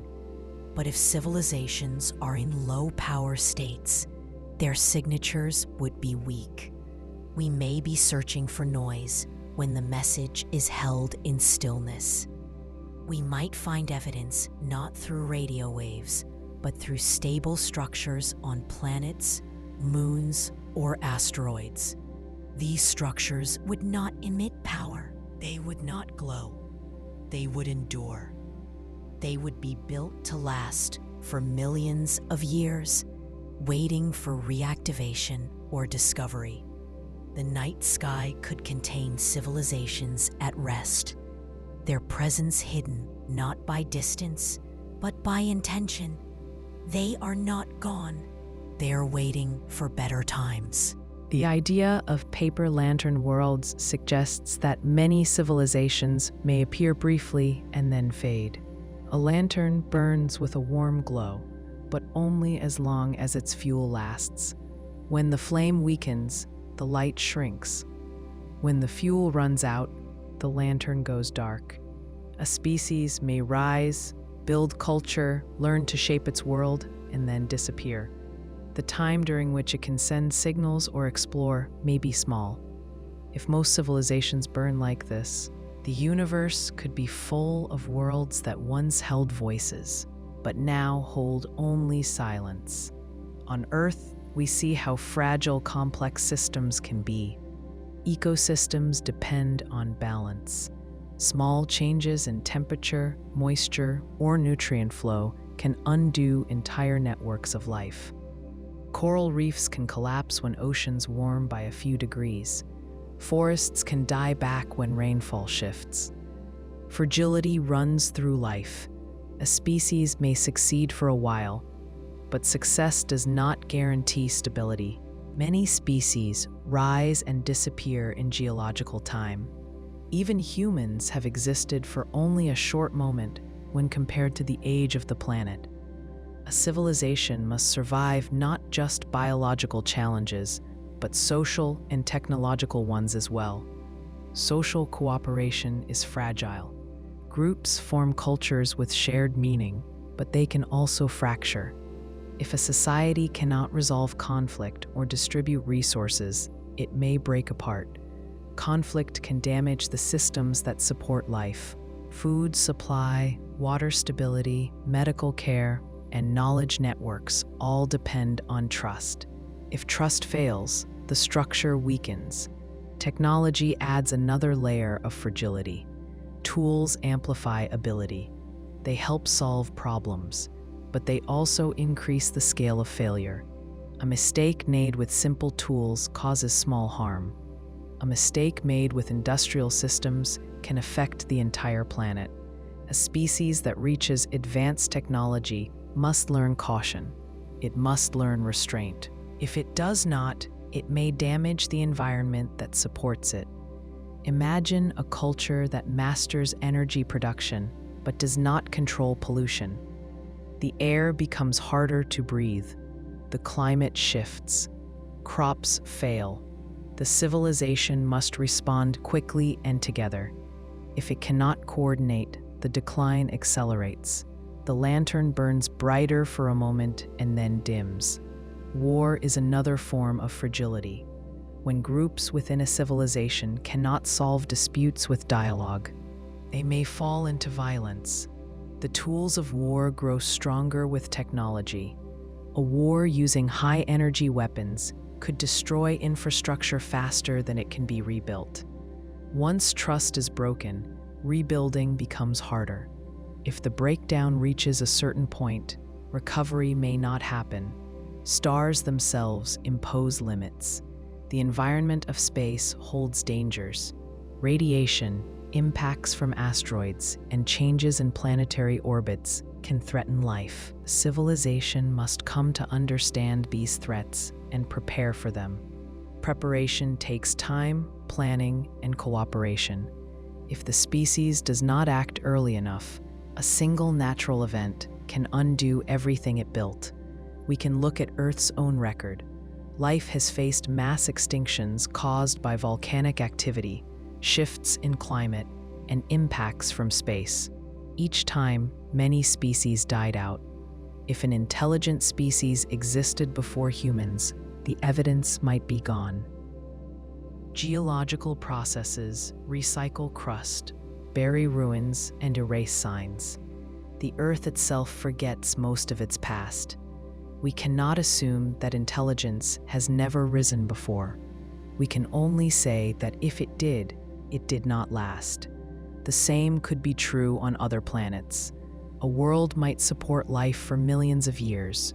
Intelligence might arise, flourish, and build structures. Then an environmental shift could occur. Heat increases or oceans acidify. The civilization may try to adapt, but adaptation may come too late. In the end, the planet may appear ordinary when observed from afar. The traces of its thinkers may be thin, buried, or scattered. In this view, the silence we hear is not emptiness. It is the quiet left after many lights have gone out. Signals might have been sent in the past, but the broadcasts ended before we started listening. Those signals may have spread outward, weakened, and dissolved into background radiation. We listen now and hear nothing because we arrived too late. There is also the matter of time scale. A civilization may be capable of exploring or communicating only for a short period. The phase during which it has both the interest and the resources to reach out might be brief. If a species turns inward, declines, or changes its priorities, the window closes. The timeline of one civilization may not overlap with another. Billions of stars and planets may host life, but the sparks of communication do not align. Think of fireflies in a field. Each glows for a few moments. If two fireflies glow at different times, they do not see each other. To each firefly, the field appears dark. But many lights are there, just not at the same moment. Civilizations may behave like this. They shine for a time and then go dark. Some civilizations may decline without total collapse. They may continue at a smaller scale. They may lose the ability to build radios or spacecraft, but keep culture and memory. They may return to simpler ways of living. Their world may appear quiet, but life continues. A traveler from another star might find a society that no longer remembers its past. The past would exist only in artifacts or myths. We also must consider that fragility can come from success. A civilization may grow large and complex. Complexity itself can be fragile. Systems with many interconnected parts can fail in unpredictable ways. A civilization may reach a point where it cannot adapt quickly enough. Growth outpaces understanding. Stress accumulates, and collapse follows. Paper lantern worlds do not end because they lack intelligence. They end because intelligence alone is not enough. Endurance requires stability, foresight, and cooperation across long spans of time. Many societies may not achieve that. Their time of light may be brief in cosmic terms. The night sky may once have held many lights. We may be seeing the universe in its quiet stage after many flames have already gone out. There is a common assumption that if a civilization becomes advanced, it will want to explore, communicate, or expand beyond its home world. This assumption comes from our own history. Humans have crossed oceans, mapped continents, and tried to learn what lies over each horizon. We treat curiosity as natural and expansion as a sign of progress. But intelligence does not require exploration, and culture does not require outreach. A civilization may learn about itself, its world, and its place in the cosmos, and still choose to remain quiet. It may see silence as wisdom rather than absence. In this view, the universe is not empty. It is full of cultures that have decided not to speak. When a society grows, it builds values and beliefs. These beliefs shape what it considers important. A culture may come to value balance over growth, understanding over contact, or stability over curiosity.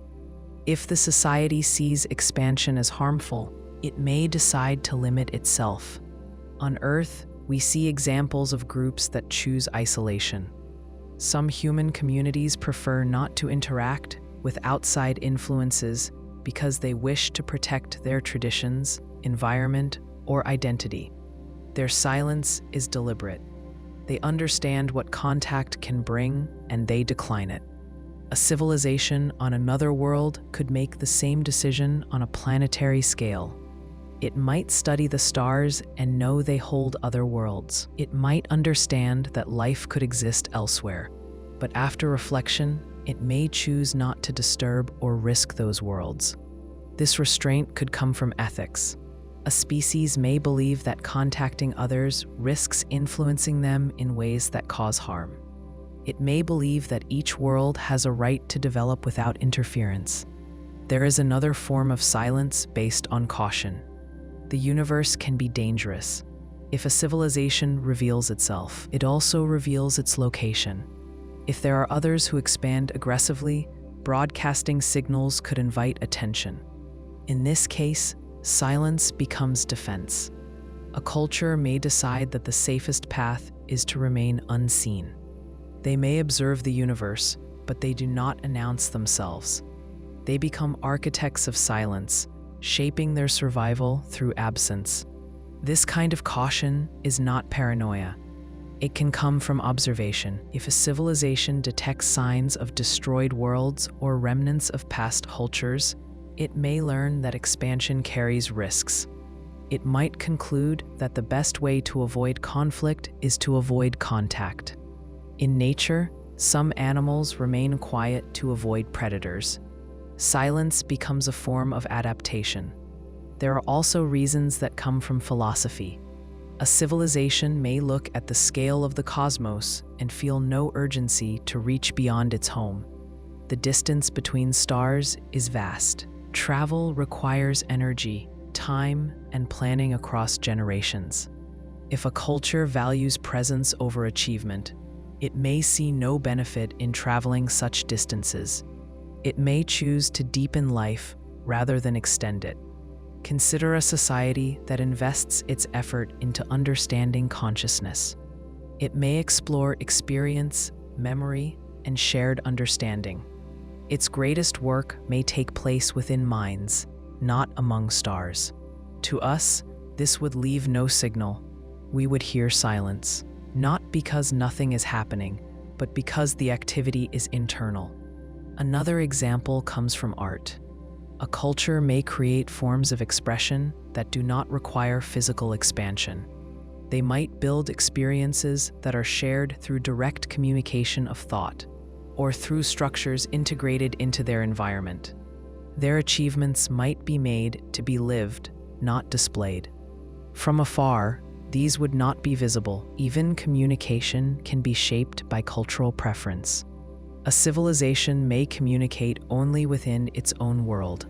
It may find meaning in dialogue with its own members and see no need to speak outward. Communication across stars requires a belief that other voices matter to one's own development. Not all cultures share that belief. Some may see meaning as something created locally. The silence could also come from practical limits. A civilization might know how to send signals, but choose not to because it considers the energy cost to be unnecessary. If the culture has solved its needs and reached stability, it may reduce activity to maintain balance. High energy use can disrupt environments. The society may decide to live with minimal impact, leaving few traces detectable across space. This kind of civilization might have technology more advanced than ours, but used with restraint. It might generate power at small scales. It might recycle almost everything. It might build structures that blend with natural landscapes. From orbit, its world might look untouched. To an outside observer, it would appear as a planet without civilization, even though life thrives there. The architects of silence do not withdraw because they lack ability. They withdraw because they see value in doing so. Their quiet is the result of reflection. They have reached conclusions about contact, expansion, and influence. They may believe that interference with other worlds leads to harm. They may believe that stability requires limits. They may believe that meaning arises from depth rather than breadth. If many civilizations reach this perspective, the universe could be full of intelligence that does not reveal itself. Signals would be rare, not because life is rare, but because communication is rare by choice. We would be listening for announcements that no one intends to send. The night sky could contain countless worlds alive with thought and culture, each one choosing to remain within its own horizon. This view changes how we think about the search for extraterrestrial life. Instead of assuming others want to be found, we must consider that they may not. We may need to look for subtle signs, patterns in atmospheric composition, stable artificial structures, or consistent environmental balance that suggests management. These clues would not call out. They would only wait to be noticed. The architects of silence shape the galaxy, not through presence, but through restraint. Their influence is invisible. Their worlds are calm. They do not push outward. They understand the weight of contact, the power of technology, and the fragility of life. Their silence is not a void. It is a choice. The idea that intelligence might turn inward rather than outward changes how we understand silence in the universe. When we search for other civilizations, we assume they would send signals, build spacecraft, or leave signs across stars. We assume curiosity leads to exploration. We assume communication is a natural goal. But intelligence does not have to follow these paths. A civilization may choose to explore thought rather than space. It may find depth more valuable than distance. The signal we expect to detect might never be sent outward because the most meaningful signal exists within minds, not across the cosmos. On Earth, reflection often grows as societies become more complex. Individuals think about identity, relationships, purpose, and memory. Groups form systems of belief, philosophy, and introspection. Many cultures value meditation, study, and inner clarity. These practices do not involve reaching far across the world. They involve focusing attention on experience itself. Thought becomes the realm of exploration. If a civilization develops technology, it may also develop ways to enhance inner experience. It could build devices that allow sharing of memories, emotions, or awareness. Communication might move from external language to internal understanding. If two minds can share experience directly, the desire to broadcast signals into space may weaken. Meaning becomes local and personal. Imagine a culture where people connect through direct neural links. They understand one another without sound. They do not fear misunderstanding because thoughts are shared clearly. In such a world, language has changed. Experience has changed. The motivation to send signals outward might feel unnecessary. The civilization has already found connection. A species like this might look at space and feel calm rather than curiosity. They know the stars exist, but they do not see distance as a challenge to overcome. They may believe that knowledge worth knowing exists within awareness. They might believe the universe can be understood through study of consciousness. We already see early forms of this idea in human philosophy. Some traditions teach that the nature of reality is reflected in the mind. A civilization that takes this idea seriously may choose to explore mind rather than matter. This inward focus does not mean the civilization is passive. It may develop advanced science and engineering. It could build stable cities, long-lasting energy systems, and sustainable environments. But progress moves toward refinement instead of expansion. Tools improve life on the planet rather than reaching beyond it. From a distance, their world may look natural because they are not building massive structures detectable across light years. The civilization might even reduce its physical footprint as it optimizes. We can think of examples from Earth where attention shifts inward. Artists work to express internal experience. Philosophers examine being. Scientists study what it means to perceive.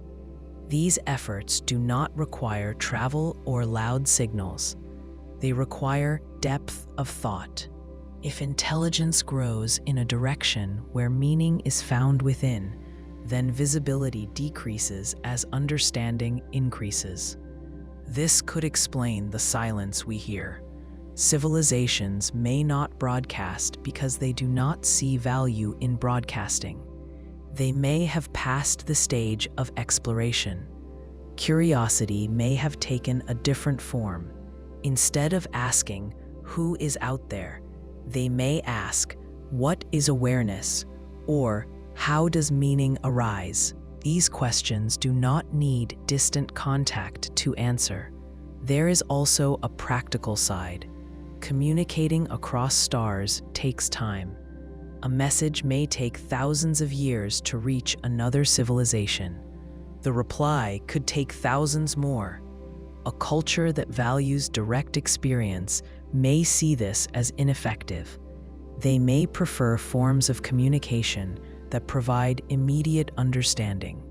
Space looks large and slow compared to the speed of thought. If intelligence turns inward, technology may evolve toward efficiency and simplicity. A civilization could use very little energy because its focus is mental rather than physical. Such a world would leave few detectable traces. No large-scale industry, no massive emissions, no bright satellites. A world like this may look quiet from the outside, but it could hold rich inner life.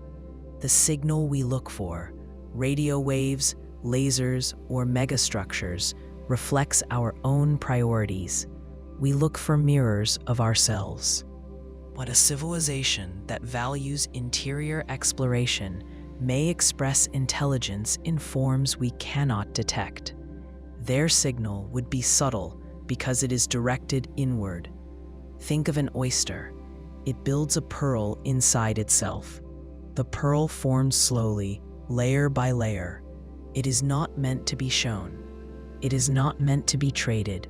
It is simply part of the oyster's existence. A civilization may build culture, memory, and understanding in the same way. The value is in the making, not the displaying. If we imagine a planet where the entire society participates in shared introspection, the world might appear calm.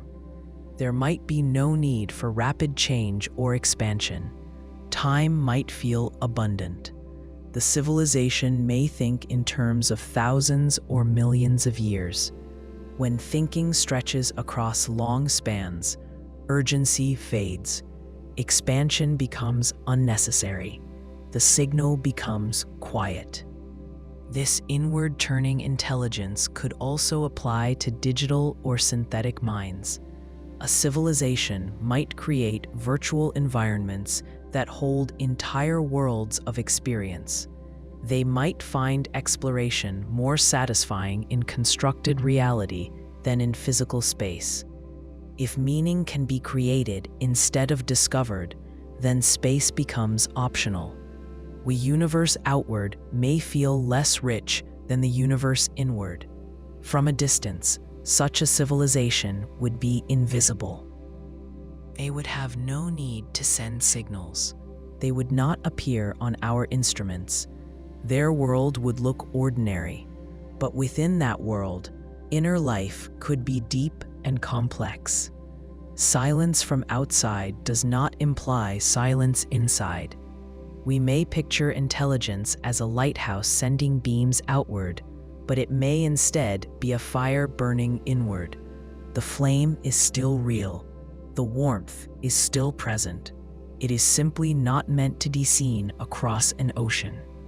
Silence of the universe may not be the silence of emptiness. It may be the silence of thought. The idea of ghost star archives suggests that messages may exist, but we arrive too late to recognize them. Civilizations may have sent signals, built structures, or left markers across the galaxy long before humans were able to detect or interpret them. The universe is old. Stars lived and died before Earth formed.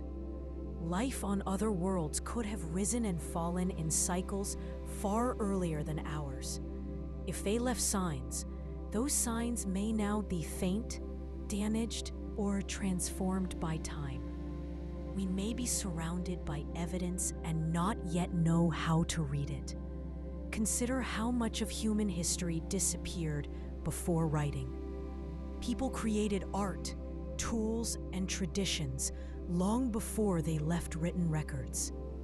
We can recover only fragments.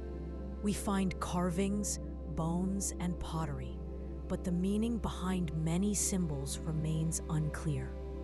If we struggle to understand members of our own species who lived only tens of thousands of years ago, then understanding a message from another world that existed millions of years ago is far more difficult. Signals fade, radio waves spread out and weaken, light dims, structures erode. A beacon built on a moon might crumble after earthquakes, impacts, or weathering. Even large constructions may not survive geological time. Planetary surfaces are active. They shift, fold, and bury evidence. Oceans rise and fall. Ice advances and retreats. Ruins can vanish under sand or sea. A civilization could build a monument that lasted 1,000,000 years, but 1,000,000,000 years is a different scale. Time cleans planets. If a civilization wanted to leave a message that endured, it might try to store it in the stars themselves. Stars distribute elements through fusion. The ratios of certain isotopes may reveal artificial influence. A civilization could encode information in the composition of stellar material. But even this approach fades over cosmic spans. Stars change as they age. Their light shifts. They expand and collapse. Messages built into their structure could become hard to read. Another approach might involve sending signals that travel through space. A civilization could broadcast radio waves or laser pulses, but these signals spread and weaken. They must be aimed with precision. They may require repetition. If the civilization stops sending them, the signals fade into noise. By the time humans built radio receivers, many ancient signals could have passed us by, moving outward at the speed of light. We were not yet listening. Imagine a library where every book is placed on a conveyor belt that moves constantly. If you enter the library late, Many books have already moved beyond your reach. The archive exists, but timing shapes what you can read. The galaxy may be the same. Civilizations do not rise together. Their timelines do not align. Some may have flourished in the early life of the galaxy when heavy elements were still forming. If their moment of communication occurred then, the signals may now be gone. We may also lack the right tools to detect the messages. A signal could use a form of communication we have not developed. It could be encoded in neutrinos, gravitational waves, or quantum states. We focus on radio waves because we know how to produce and detect them. But radio might be primitive technology to an older civilization. They may have sent messages using methods that pass through us without interaction. We might be living in a sea of messages that we are unable to perceive. There is also the question of interpretation. Even if we detect a pattern, recognizing its meaning is difficult. Symbols require shared context. A sequence of signals might represent mathematics, philosophy, or art, but without shared reference points, the meaning remains unclear. We can look at ancient human inscriptions and still struggle to decipher them. Language is shaped by culture. Without knowing the culture, the message becomes cryptic. We might already have collected data that contains traces of alien activity, but have not recognized it.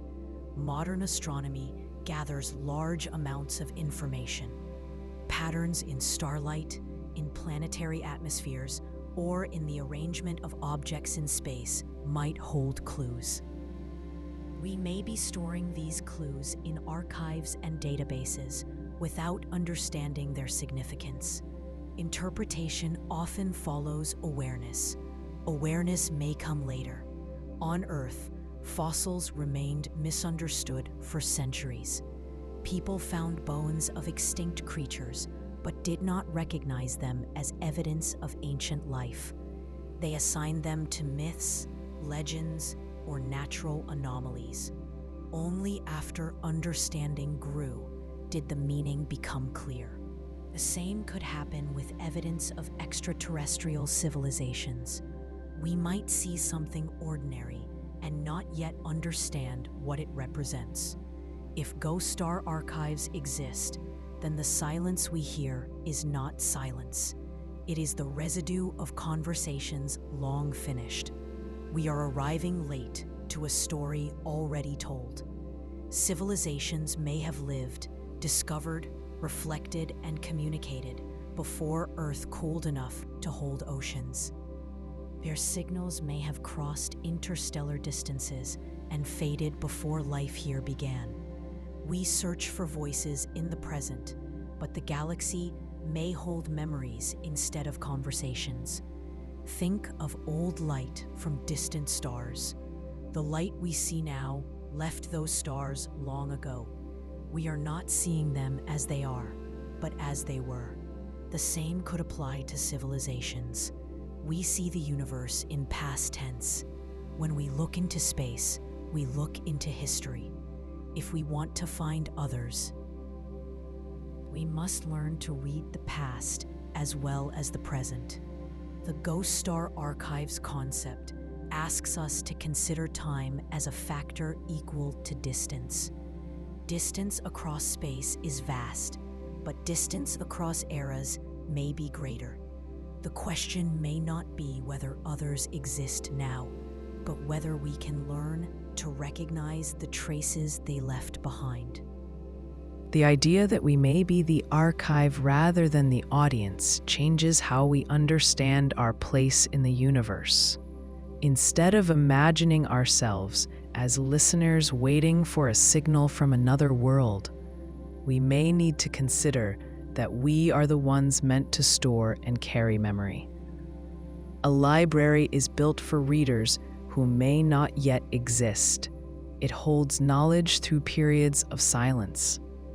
If civilizations tend to be brief or isolated, Then the rule of preserving knowledge becomes important. The quiet of the universe may not be a sign that nothing is there. It may be the quiet of a library at night, full of pages that no one has opened yet. When we look at the timeline of life on Earth, we see how long development takes. For billions of years, life existed only in simple forms. Complex organisms appeared late. Intelligence capable of building tools appeared even later. Human civilization is young. We have been recording knowledge for only a few thousand years.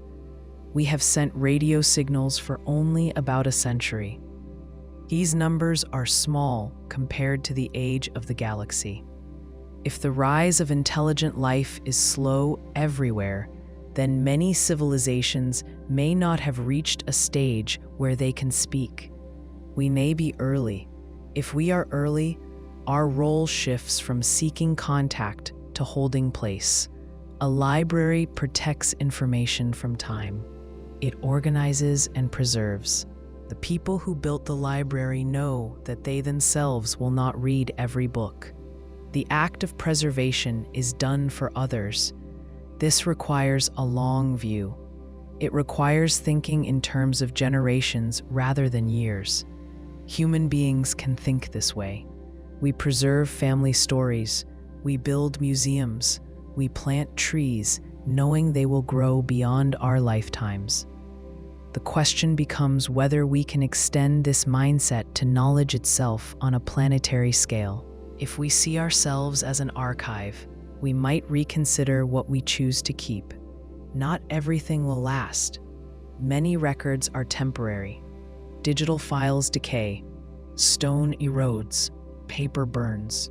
To protect knowledge, we need to use materials and methods that can withstand time. Some have suggested storing information in durable crystals, etched metals, or synthetic DNA protected deep underground. Others propose sending archives into stable orbits around the sun, where they are less likely to be disturbed. Each approach reflects the same idea. Knowledge has value beyond the present. Consider ancient inscriptions carved into rock. These messages have survived thousands of years. They are not complex, but they endure. Modern knowledge is often stored in forms that require energy to read or maintain. If energy supply fails, the records vanish. If we are to be the archive, we may need to build systems that last without constant support. Durability matters more than convenience. There is also the question of what should be stored. A library chooses which books to keep. A civilization does the same with memory. We preserve some histories and forget others.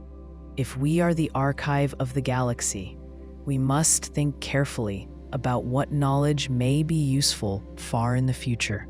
This might include the story of Earth's formation, the evolution of life, the structure of matter, and the methods of reasoning and inquiry. These are foundations that can help future minds understand their environment.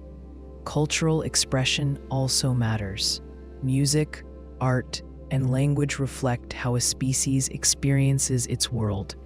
They carry meaning that facts alone cannot. If we assume someone might one day read what we leave behind, we must also consider translation. A library written in a language that no one can read holds only shapes, not meaning. The same challenge applies across species. A future civilization may not think in symbols or sounds. They may understand patterns or mathematics. A message based on number and measure may be easier to interpret than a message based on narrative. For example, a diagram of the hydrogen atom is more universal than a poem, yet both have value. The archive may need both clarity and expression. Another part of becoming the archive is stability. Knowledge cannot be preserved if civilization collapses. Many past human cultures developed art, mathematics, and engineering that were later lost when their societies fell. If we do not maintain stable systems that protect knowledge, the archive breaks. This requires cooperation. It requires long-term planning. It requires avoiding forms of conflict that destroy rather than transform. Many civilizations may fail at this stage. If we succeed, that success becomes part of what we preserve. There is a quiet dignity in the role of archivist. It does not require greatness in the sense of expansion or conquest. It requires care. A library is powerful because it keeps memory alive. If we are alone now, we may not be alone forever. Other civilizations may appear later. They may look to the stars and wonder whether anyone came before them. If they find our records, they will not see us as isolated. They will see us as the ones who remembered. Think of cave paintings. These early works carried meaning from one generation to the next. They held knowledge about animals, movement, and identity. They were simple, but they endured. Now imagine that role extended across light years and epochs. The archive is not only for those living now, it is for those who might live later. If the universe is quiet because others have not yet emerged or have already faded, then we may stand at a moment where our actions determine whether knowledge persists. If we look outward and hear nothing, the silence may be asking us to create rather than to seek. We may be the library that remains lit when the rest of the building is dark. The empty choir idea suggests that civilizations may exist, but they do not speak at the same time. A choir needs voices that sound together for harmony to form. If every voice enters at a different moment, the choir becomes silent to any one listener. Each voice may be clear when it speaks, but the others are not there to hear it. In this view, the universe is not quiet because life is rare, but because timelines do not overlap. Civilizations rise, learn, build, and decline at different points in cosmic history. By the time one reaches a stage where it can send signals, others may have already faded, and those that will follow have not yet begun. Time in the universe is deep. Stars live billions of years. Planets evolve slowly. Biological life requires stable conditions, and stability does not last forever. Civilizations develop technology in narrow windows. They do not hold that stage indefinitely. The phase in which a civilization can send long-distance signals may last only a few thousand years. Compared to the age of galaxies, this is brief. If each civilization has only a short moment to speak, then the chance of two speaking at the same time becomes small. Imagine a town where each person plays an instrument once in their life, but only for a few minutes and at unpredictable times. If one listens at any given moment, the town seems silent. The absence of sound does not mean the absence of music. It means the music is spread across time instead of gathered in one moment. The universe may feel like that.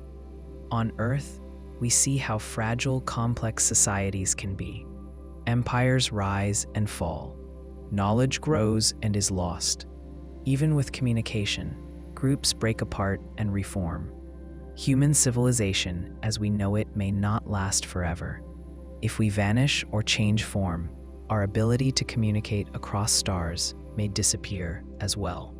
If we see ourselves as one voice in the choir, then we might simply be singing alone because others sang before us, or will sing after. Consider how many species have gone extinct on Earth. Most species that ever lived are gone. Only fossils remain. If an intelligent species existed before humans, its traces may have vanished due to erosion, tectonic forces, or time. The Earth's surface renews itself. Memory fades. The The same process may apply to entire solar systems. Civilizations could have lived in distant star systems long before Earth formed. Their signals would have traveled outward, but by now they may have faded into background noise. We arrived late to hear them. There is also the speed of light to consider. A signal from a distant star may take thousands of years to reach us. If the civilization that sent it declined before the signal reached Earth, there would be no one to respond. A conversation across such distances is slow, broken, and uncertain. Even if messages are sent, they may pass between civilizations that no longer exist. Picture two ships on a dark ocean. Each sends lantern light to signal the other. But if one ship extinguishes its light before the other appears, the signal goes unseen. The ocean is not empty. The timing is misaligned. Another version of the empty choir theory focuses on the idea of technological convergence and decline. Civilizations may pass through recognizable stages. They may discover fire, agriculture, industry, and communication. They may reach a point where they have the power to alter their planet. Then they face decisions about how to use that power. If they do not manage it well, they may collapse. Their ability to communicate may be one of the first things to disappear. If collapse is common, then civilizations may rarely stay active long enough to overlap. We can also think about isolation. A civilization might develop technology, but not space travel. They may understand the universe, but decide to remain within their world. Their voice may never leave their planet. They become part of the choir only in theory, not in volume. If civilizations do choose to send signals, they may send them for a limited time. Broadcasting takes energy and coordination. The desire to broadcast depends on motivation, curiosity, and culture. Once those motivations change, the broadcast may stop. A culture might turn inward, shift priorities, or find meaning in ways that do not involve reaching out. Their voice fades even if the civilization continues. This leads to a quiet universe, not because it lacks life, but because it lacks overlapping intention. A choir is not formed simply by having many voices. It requires voices singing together. The universe may lack that alignment. If we accept that voices may not overlap, the silence we hear becomes less surprising. It becomes a natural result of scale. Space is large, time is long, civilizations are small and brief. The silence is not empty, it is spacious. This perspective affects how we search for others. Instead of expecting conversation, we may look for traces. Artifacts, altered atmospheres, stable planetary systems, or structures that survive collapse could act as records. We may not meet the builders, but we may recognize their work. Our search becomes archaeological rather than conversational. There is a calmness in this interpretation. It removes urgency. It does not suggest danger or isolation. It suggests that presence is spread across eras. We may be early, late, or somewhere in between. The silence does not need explanation beyond timing. Think again about the image of the choir. If one listens long enough, a voice will eventually enter. The moment may be rare, but it is not impossible. If humanity endures, we may one day overlap with another. The silence does not mean we should stop listening. It means that listening requires patience, measured not in years, but in ages. The idea that advanced life could be hidden in plain view suggests that we might already be surrounded by signs of intelligence, but we do not recognize them. We often assume that alien civilizations will create structures or signals that are obviously artificial. We imagine large space stations, bright beacons, or geometric patterns, but advanced life may not want to stand out. It may blend with its environment. It may camouflage itself as nature. If a civilization has mastered its world, it may leave very few traces of its presence. Its technology could be efficient, subtle, and integrated. From a distance, a planet shaped by intelligence could look like a planet shaped by natural processes. On Earth, we have examples of this principle. Forests can be shaped by people without appearing artificial. Indigenous communities have tended landscapes for thousands of years, guiding plant growth, controlled burns, and species distributions. To an outsider who does not know the history, the forest appears untouched. The design is hidden within the process. Intelligence does not always leave straight lines or hard edges. Sometimes intelligence works with nature so closely that the result looks natural. If an advanced civilization values balance over display, it may choose to minimize its footprint. Instead of building large structures, it may use biological systems. Its technology could be grown rather than manufactured. Materials might blend with local ecology. A city could exist under a forest canopy.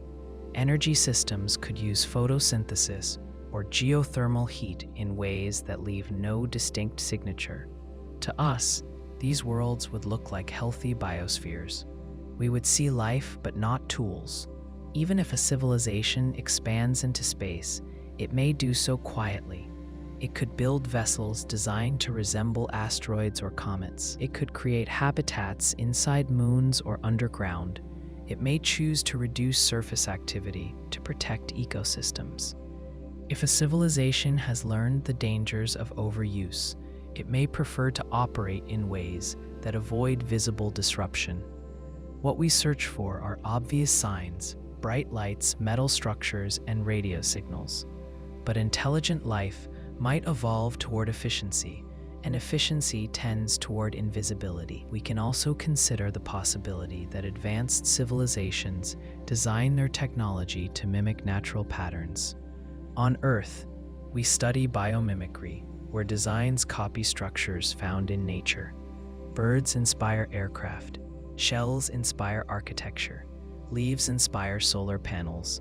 A civilization far older than ours may have taken this approach to an extreme.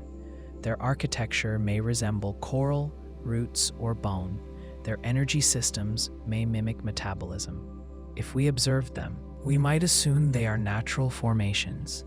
Imagine a planet where all energy is collected by vast forests, engineered to convert sunlight with high efficiency. To us, it would look like a lush, thriving world with no sign of machines. But the entire ecosystem could be designed and managed. The intelligence would be in the pattern, not the object. We often overlook patterns because we focus on surfaces. Another example comes from animal behavior. Many species camouflage themselves to avoid detection. They change color, shape, or movement to match their surroundings. Camouflage is not a sign of weakness. It is a sign of adaptation. A civilization may use camouflage for similar reasons. It may wish to avoid attracting attention. This could be for protection, privacy, or respect for other worlds. A civilization could also hide because it understands the risks of being seen. It may assume that not all intelligences are peaceful. It may choose to remain undetectable as a matter of survival. This idea aligns with quiet strategies in ecology. Prey animals remain silent to avoid predators. Even predators remain silent to avoid confrontation. Silence is not absence. Silence is strategy. There is also the possibility that we are not trained to recognize artificial systems that do not match our idea of technology. We assume machines are metal, angular, and mechanical. But technology could be soft, organic, or fluid. It could grow rather than be assembled. It could use chemistry instead of electricity. If we found such technology, we might mistake it for life. If we found such life, we might mistake it for environment. Think of lichens. They form complex structures that look like rock or moss. They are cooperative systems of different organisms. They change their surroundings at slow rates. They leave marks on stone. If another species discovered Earth long ago, before complex life developed, it might have mistaken lichens for weathering rather than life. We could be making similar errors on distant worlds. We also study constellations and stellar patterns for meaning. We map the night sky into shapes. We see patterns that come from our imagination. But if a civilization arranged stars or altered their brightness in deliberate ways, the pattern might look natural to us because we assume natural origins first. Our interpretation begins with the expectation that nature is unplanned. We may not know how to look for intention. A Dyson sphere or large stellar structure does not have to be bright. It could be designed to match the star's spectrum. It could blend. It could be invisible to our instruments because it was made to be invisible. If a civilization wanted to avoid contact, it could conceal its presence at the scale of systems. The key idea is that intelligence does not need to reveal itself. It may choose integration over visibility. It may choose adaptation over expansion. It may choose subtlety over signal. We search for civilizations that act like us. We look for noise and novelty, but the most advanced forms of intelligence may move in silence, hidden not in darkness, but in plain constellations we have not yet learned to read. The idea of the cosmic door locked from the outside suggests that we may not be able to leave our planet, not because we lack skill or imagination, but because the universe is structured in a way that prevents us from going too far. This lock does not need to be a physical barrier. It could be distance, biology, psychology, time, or risk. Our world may be shaped so that life can grow and reflect, but not travel widely. We may be meant to stay home, not by force, but by the nature of the environment we inhabit. We often speak about space as if it is simply empty room waiting to be crossed. But space is not welcoming. It is cold, airless, and full of radiation. The distances between stars are enormous. Even our closest neighboring systems lie so far away that travel at conventional speeds would take thousands of years. A journey like that requires a civilization to maintain stability over periods longer than any government or culture in human history. We struggle to sustain cooperation for decades. Interstellar travel asks for cooperation across centuries. This is one kind of lock, not a wall, but a scale that our current minds and systems are not built to manage. There is also the question of biology. Human bodies evolved within Earth's gravity, air pressure, and environment. When we leave the planet, our muscles weaken, bones lose density, and radiation damages cells. We can counter some effects, but the solutions are temporary. We can go into space. Staying there is harder. Living there is harder still. To travel far, we might need to change what we are. We may have to modify our bodies or replace parts of ourselves with machines. That requires identity to shift. The species that leaves Earth may not be the same species that was born here.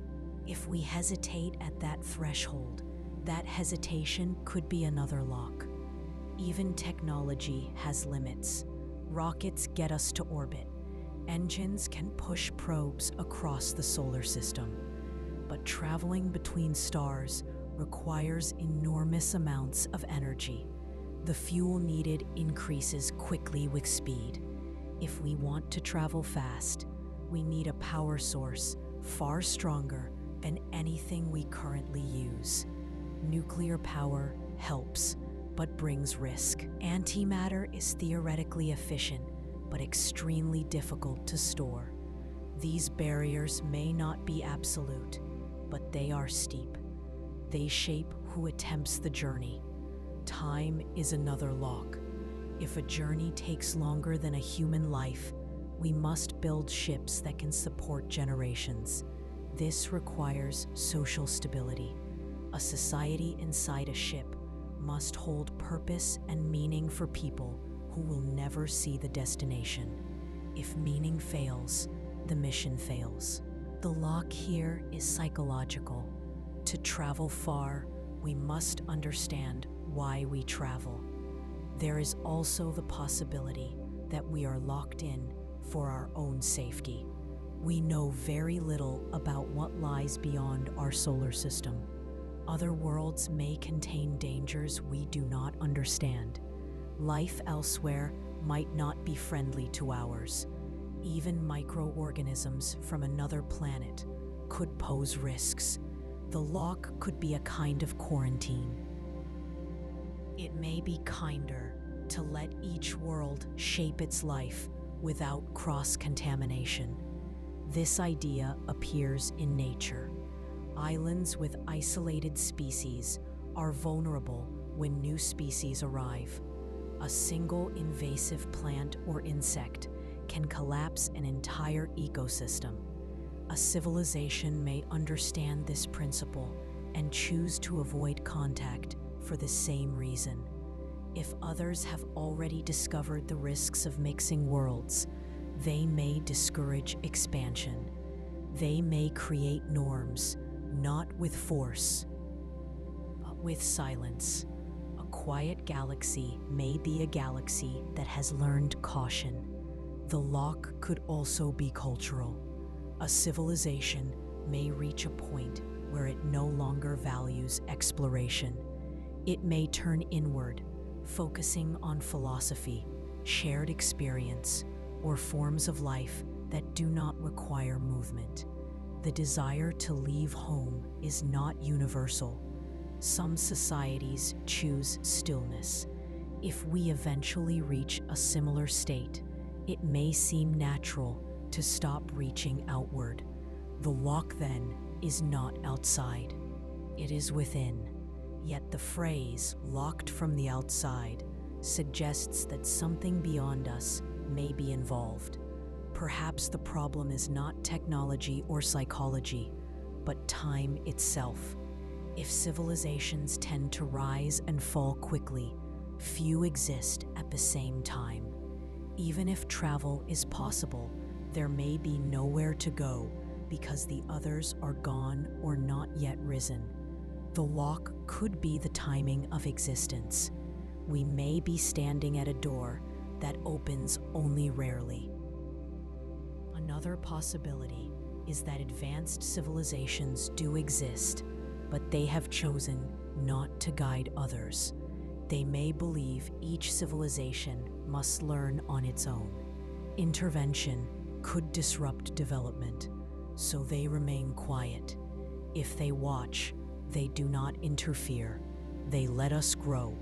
In this interpretation, the lock is part of a boundary between developing and mature civilizations. We are not locked out forever. We are simply not ready. We can also consider the lock as a test. To leave home, a species must learn stability, cooperation, and restraint. If a species expands before it learns these, it could cause harm on a large scale. The ability to travel without the maturity to handle power could spread conflict. Perhaps the lock remains until the species demonstrates the ability to sustain peace. Passing through the door requires mastery of ourselves, not just mastery of physics. The idea that we are meant to stay home can feel limiting, but it can also feel grounding. Home is where life forms. It is where meaning is first shaped. Our task may not be to rush outward, but to understand who we are before we step into the wider galaxy. The door is locked, but locks can open. The question is not whether we have the key yet. The question is whether we are ready to turn it.